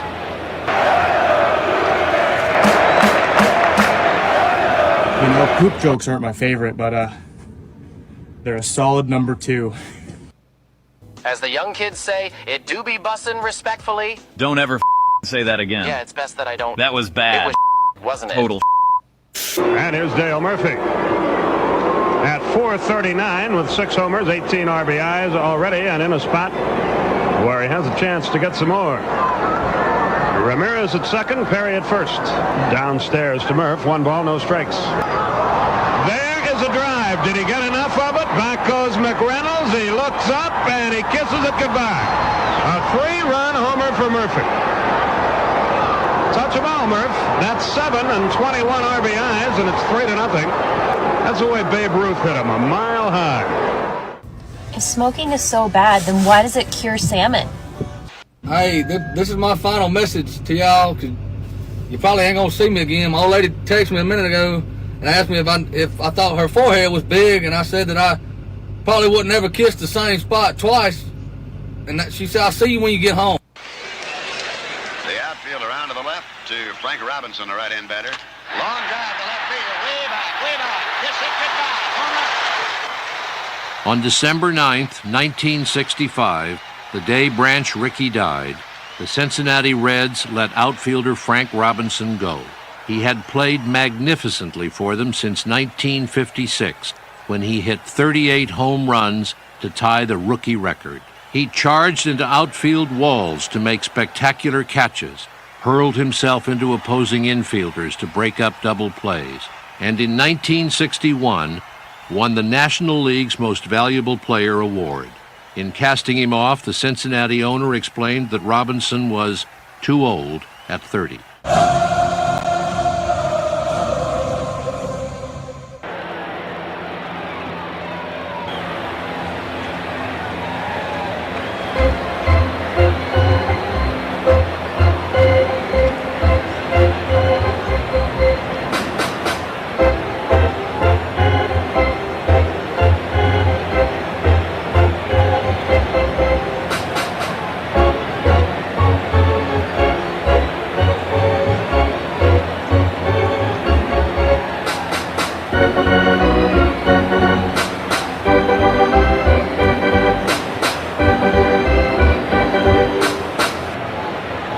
Welcome back.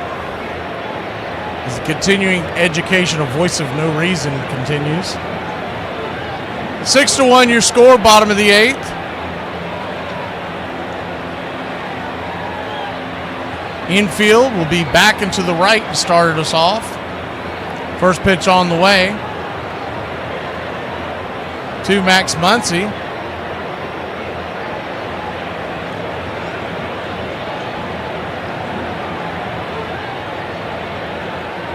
Right there for a strike, it's 0-1. The 0-1. Catches it right there. Sir Anthony Dominguez on. 0-2. 6-1 your score.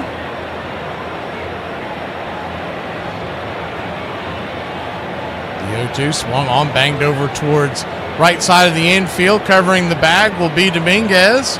And 1 up, 1 down.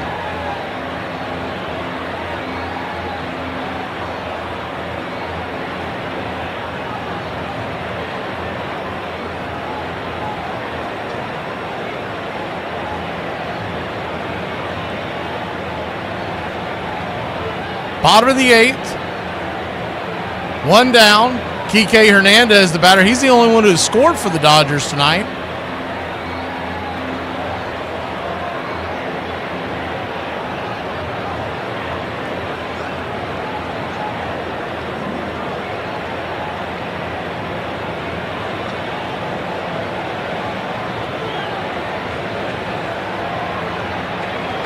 First pitch is a four-seam fastball right there. It's 0-1. Righty-righty matchup, the 0-1. Swing and a miss at the four-seamer, 98 miles an hour. It's 0-2.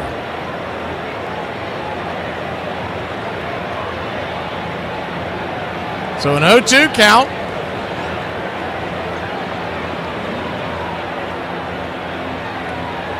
Kicks and fires. Swing and a miss, strike 3, 2 away.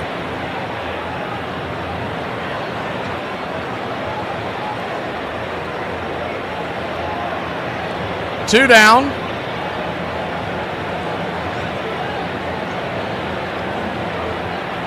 Dominguez, who had a rough outing last time out's looking pretty good here. First pitch to Alex Call is outside wide for a ball. It's 1-0.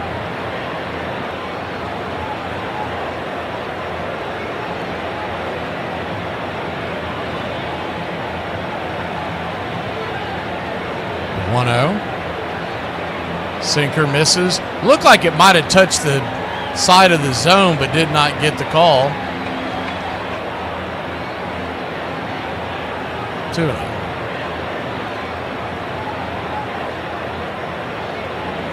The 2-0 four-seam fastball caught looking right there. 2-1. On deck is Shohei Ohtani. Dominguez would like to see him in the ninth. 2-1. Hit the top of the zone again. He is not getting those calls. Ball 3, 3-1. So a 3-1 count. Certain think maybe Alex Porter took the over. He is pitching them. I mean, there's two pitches right there in the zone.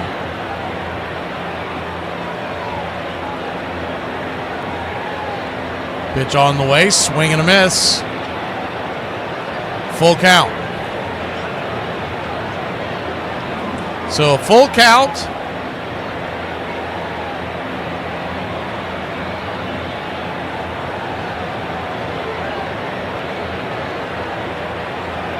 Call digs back into the box. In fact, he was halfway to first base off that last strike call. Payoff pitch. Inside ball 4, and he'll head on down to first.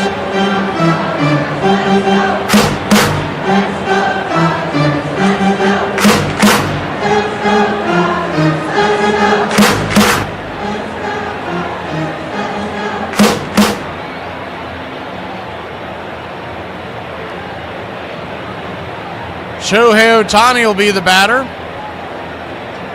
Getting a mound visit. We'll see if... Now it looks like they're going to face him. Thought they might be bringing that lefty in. He's warming in the bullpen. They had Flaherty. Now Hoffman's warming up. I think it looks like Flaherty's still warming up and still standing out there. They may be going straight to Hoffman if this gets, depending on what happens here with Ohtani.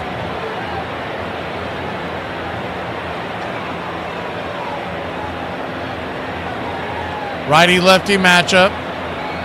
Ohtani the batter. We'll pull the screen back so you can see what's going on. First pitch on the way. Swing. Bangs it on the ground over to the right side. Vladimir Guerrero Jr. makes the grab, taps the bag with his bare hand, and that'll end the inning. So just like that, Dominguez gets out of the jam. We'll go to the top of the ninth. It's 6-1. Blue Jays grab the bats when we return.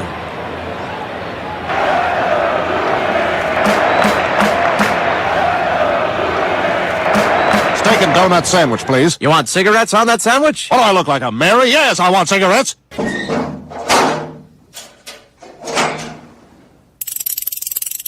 I tell you what, we had another sorry practice today. These guys, I don't know if we're going to be able to beat anybody this year. Quarterbacks, they can't hit the broadside of a barn right now. I don't know if we could hit that indoor facility right there. Receivers, they couldn't catch a cold if it was the middle of February, dropping everything. Defensive backs, gosh, I wonder why they got grass stains all over their jerseys. They fall about every play. About 2 or 3 of them are falling. And our kickers, gee, it's like the Army, left, right. They're kicking it all over the place. I don't know if we can beat anybody this year. Guys, and leadership, no, we don't have any leaders out here. Guys are soft. They just can't. I don't know. Maybe I ought to give them a week off and start over and see if we can regroup and find some real tough guys out here. And is it correct you just started identifying as female 2 weeks ago?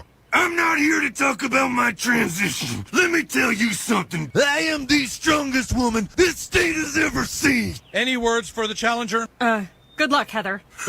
Luck is for dudes. Armchair.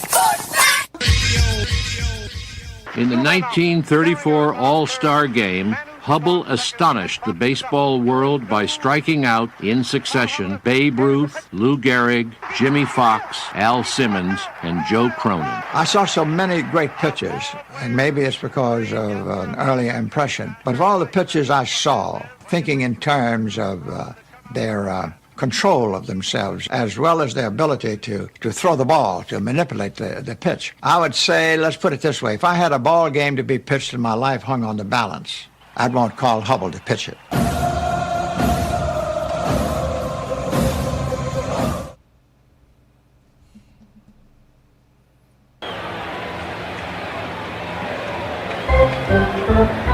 Six to 1 your score. We go to the top of the ninth.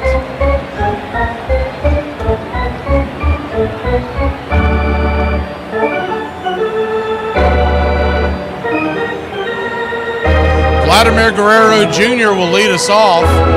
Blake Treenan is on, the right-hander. Try to keep the score right where it's at and give the Dodgers a punching chance in the top of the ninth, in the bottom of the ninth inning, where they will have the heart of the order due up.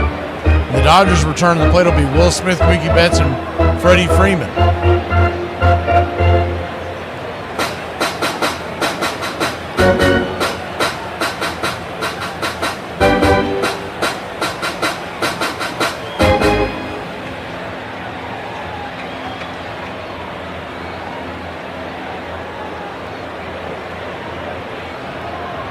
Vladimir Guerrero Jr. coming to the plate. Hit a home run earlier in the day.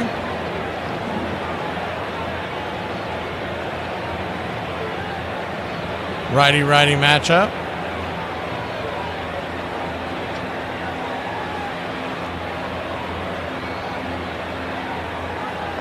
First pitch on the way is a cutter outside wide. It's 1-0. 1-0.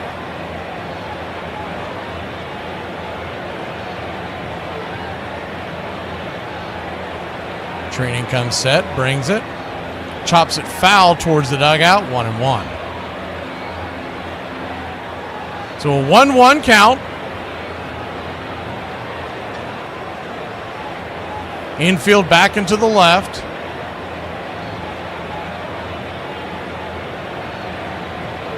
Training comes set.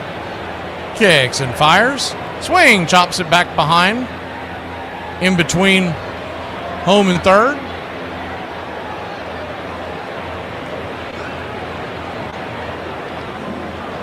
A 1-2 count. Pitch on the way. Swing. One hopper back to the mound. Treening's got it and underhands it. Gives it to Freddie. And there's one away.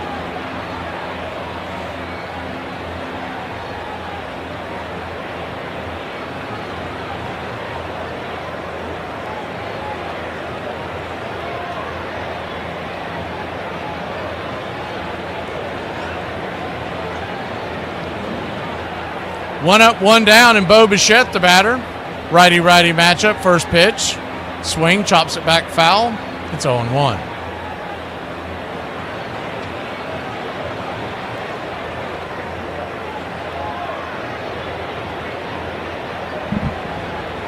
The 0-1. Down and away, sinker misses.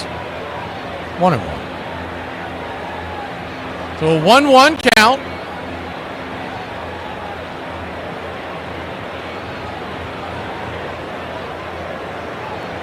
Training Kunset brings it. Swing and a miss. Sinker. 1-2.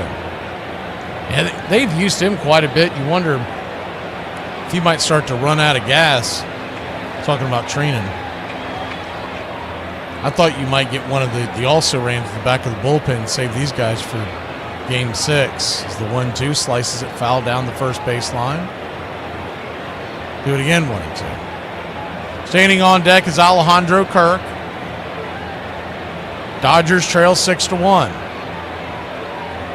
3 defensive outs away is Toronto, have taken a 3-2 lead as the 1-2. Outside wide 2-2.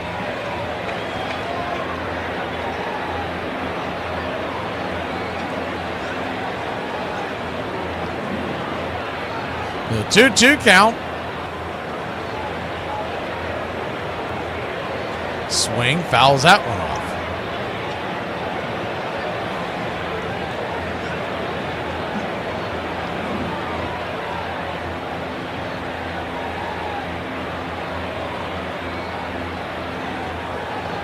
The 2-2.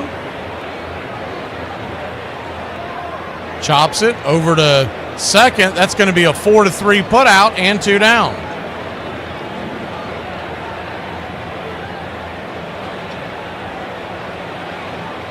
So 2 up, 2 down. Alejandro Kirk, the batter.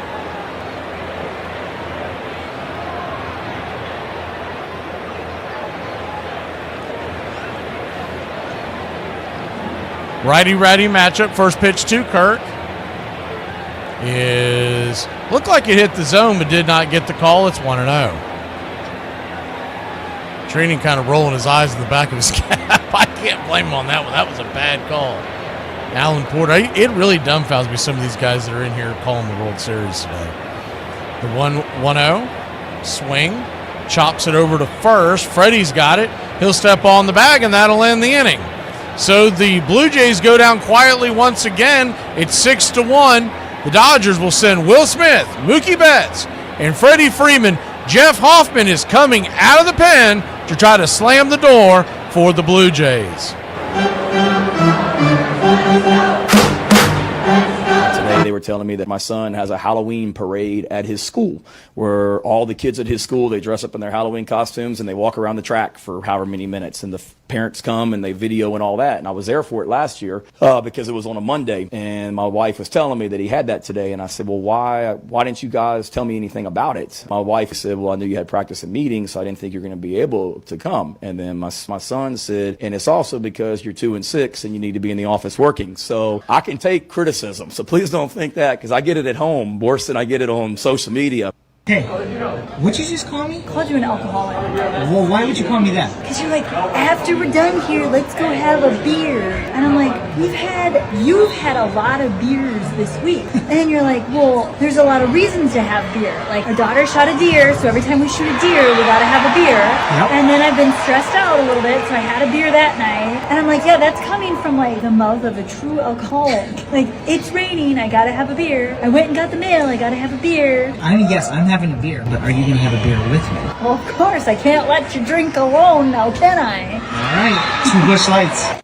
If he was in a race against time, Mattingly was emptying his tank. He'd hit .417 in the series. The Mariners won games 3 and 4 to tie it back up. Suddenly, the Yankees' season and maybe Don Mattingly's career were hanging in the balance. It was hard, because the whole time you think you're going to win it, you think you're going to win the series, and all of a sudden it's like, it was quick too, like it was over.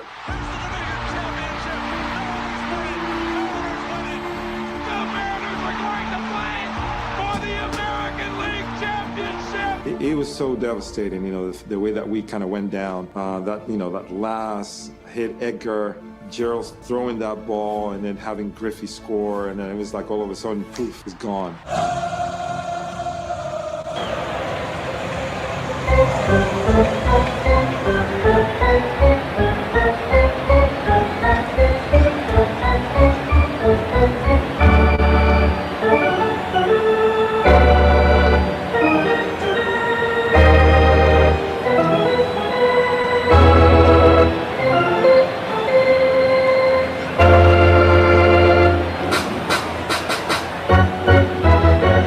Six to 1 your score. We're heading to the bottom of the 9th inning. Jeff Hoffman on the bump to face Will Smith to start us off.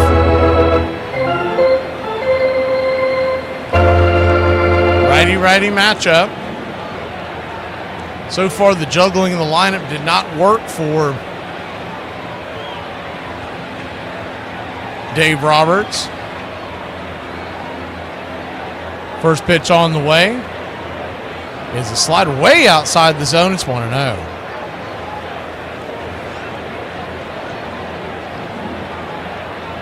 1-0. The 1 through 4 hitters tonight 0 for 12 with 7 strikeouts. Ouch. Pitch on the way right there, 95. Slaps the edge. It's 1-1. 1-1 count.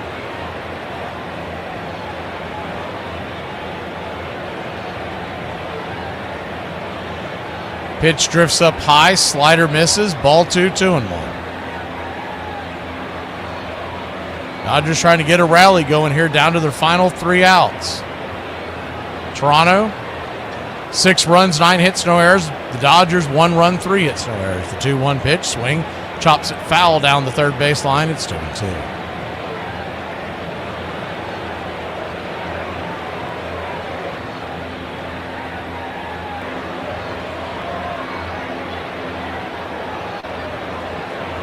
Two count.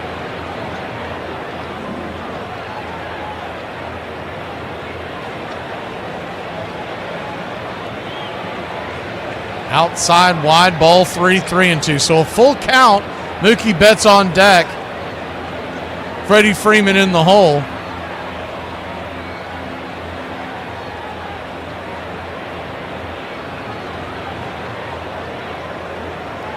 The payoff pitch, swing. That ball's lifted into left field. That's going to get down for a base hit, and it's a leadoff single for the Dodgers.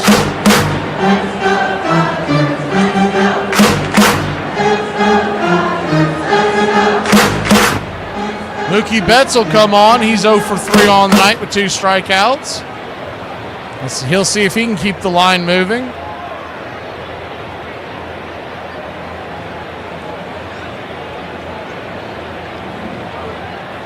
Righty-righty matchup. Mookie digging in. The first pitch on the way is right there on the outer edge for a strike. It's 0-1.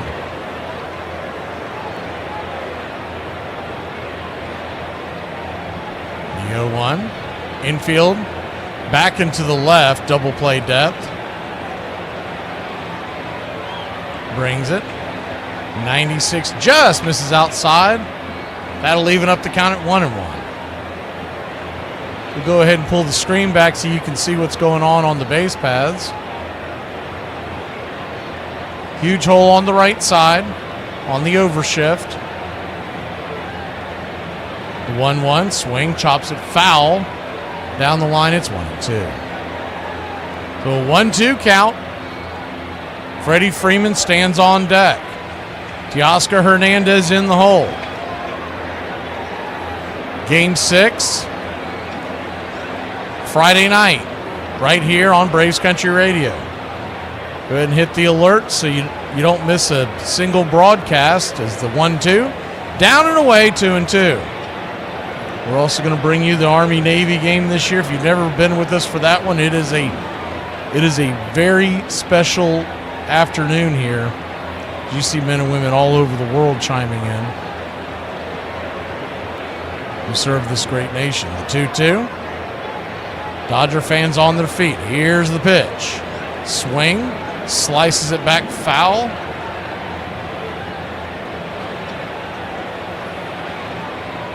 We're going to be doing Once Upon a Pastime series here in the offseason.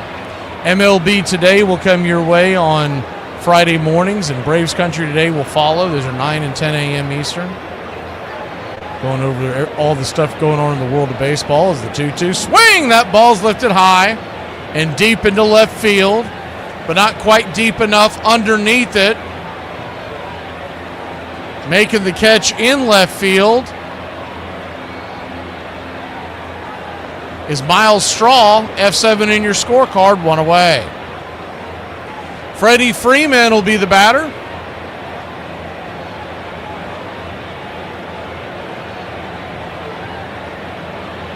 Oh for 2 on the day with a hit by pitch. Batting .241 in the postseason with 2 home runs.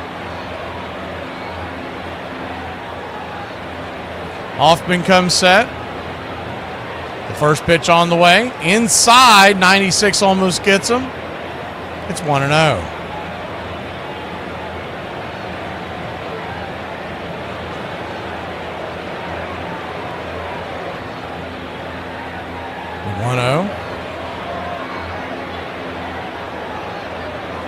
High and out of the zone, ball 2-0.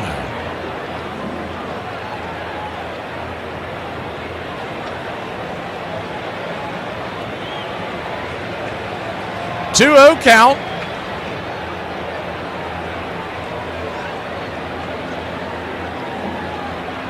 Swing, slaps it back foul, 2-1. We'll be doing the Once Upon a Pastime series, but we'll also have the, and on those we do a deep dive on chapters of the game. And on Braves Country Theater, we'll be bringing you a game from the past as the 2-1. Swing and a miss, it's 2-2. So a 2-2 count. Hernandez stands on deck. Teoscar. Dodgers trail 6-1. The 2-2.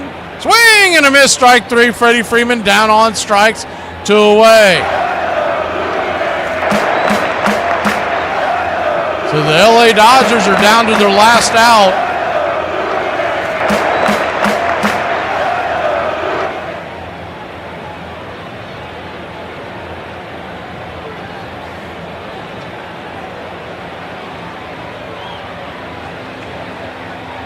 Righty-righty matchup. Hernandez 2 for 3 on the night. Here's the first pitch. 95 miles an hour right down the pipe. It's 0-1. Starts him off with the 4-seamer. Infield back and to the left.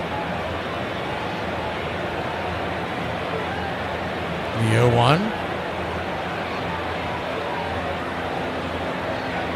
Brings it. Right there, snaps it at the knees. It's 0-2. 0-2 count.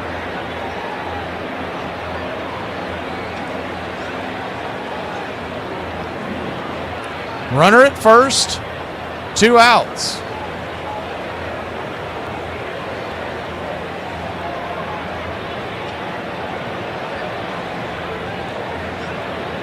The 0-2. Check swing. Did he go around? He did not. It's 1-2.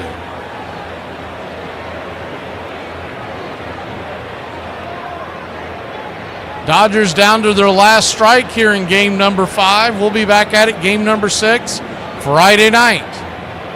The 1-2. In the dirt. Ball 2, 2-2. On deck is Tommy Edman.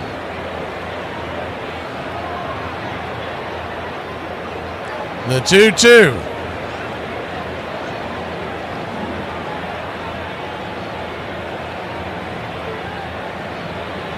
The 2-2. Hoffman comes set.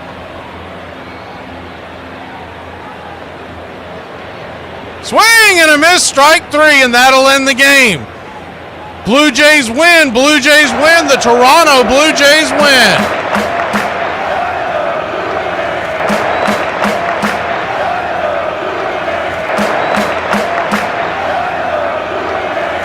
Game ball, well, I think you got to give it to only one man and one man only. Trey Yesavage, Ye Savage, Ye Savage, Ye Savage, however you want to pronounce it. 7 innings, 12 strikeouts, 1 run, and 3 hits. He'll get the win, Blake Snell gets the loss, and the Dodgers are 1 game away from elimination. The Blue Jays 1 win away from a world championship. It would be the first one since 1993. But the Dodgers will have Yamamoto on the mound on Friday night. And he'll try to force a game 7. We'll see you then. Y'all have a great one. Blue Jays go. Winning. Walking away 6-1. 6 runs. 9 hits, no errors. Dodgers 1 run, 4 hits, no errors. We'll see you then.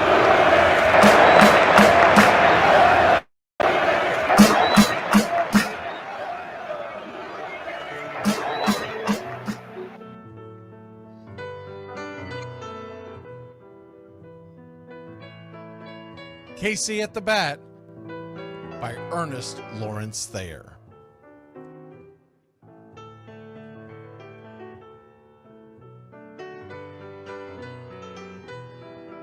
The outlook wasn't brilliant for the Mudville Nine that day. The score stood 4-2, but with 1 inning more to play. And when Cooney died at first and Barrows did the same, a pall-like silence fell upon the patrons of the game. A straggling few got up to go in deep despair. The rest clung to the hope which springs eternal in the human breast. They thought, if only Casey could but get a whack at that, we'd put up even money now with Casey at the bat. But Flynn preceded Casey, as did Jimmy Blake, and the former was a hoodoo, while the latter was a cake. So upon that stricken multitude, grim, melancholy sat, for there seemed but little chance of Casey getting to the bat. But Flynn let drive a single, to the wonderment of all, and Blake, the much despised, tore the cover off the ball. And when the dust had lifted and men saw what had occurred, there was Jimmy safe at second and Flynn a hugging third. Then from 5,000 throats and more rose a lusty yell. It rumbled through the valley, it rattled in the dell.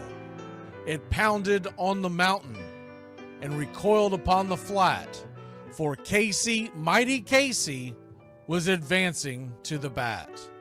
There was ease in Casey's manner as he stepped into his place. There was pride in Casey's bearing, and a smile lit Casey's face. And when responding to the cheers, he lightly doffed his hat. No stranger in the crowd could doubt 'twas Casey at the bat.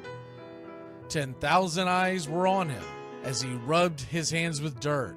5,000 tongues applauded when he wiped them on his shirt. Then while the writhing pitcher ground the ball into his hip, defiance flashed in Casey's eye, a sneer cooled Casey's lip. And now the leather-covered sphere came hurtling through the air, and Casey stood a-watching it in a haughty grandeur there. Closed by the sturdy batsman, the ball unheeded sped. That ain't my style, said Casey. Strike one, the umpire said. From the benches black with people, there went up a muffled roar, like the beating of a storm waves on a stern and distant shore. Kill him! Kill the umpire! Shouted someone on the stand, and it's likely they'd have killed him had not Casey raised his hand. With the smile of Christian charity, great Casey's visage shone. He stilled the rising tumult, he bade the game go on. He signaled to the pitcher, and once more the dun sphere flew. But Casey ignored it, and the umpire said, "Strike two!" "Fraud!" cried the maddened thousands, and echoed answered, "Fraud!" But one scornful look from Casey, and the audience was awed. They saw his face grow stern and cold. They saw his muscles strain. And they knew that Casey wouldn't let that ball go by again. The sneer is from Casey's lip. His teeth are clenched in hate. He pounds with cruel violence his bat upon the plate. And now the pitcher holds the ball, and now he lets it go. And now the air is shattered by the force of Casey's blow. Oh, somewhere in the favored land, the sun is shining bright. The band is playing somewhere, and somewhere hearts are light. And somewhere men are laughing, and somewhere children shout. But there is no joy in Mudville. Mighty Casey has struck out. Casey at the Bat, Ernest Lawrence Thayer, published June 3rd, 1888. San Francisco Examiner.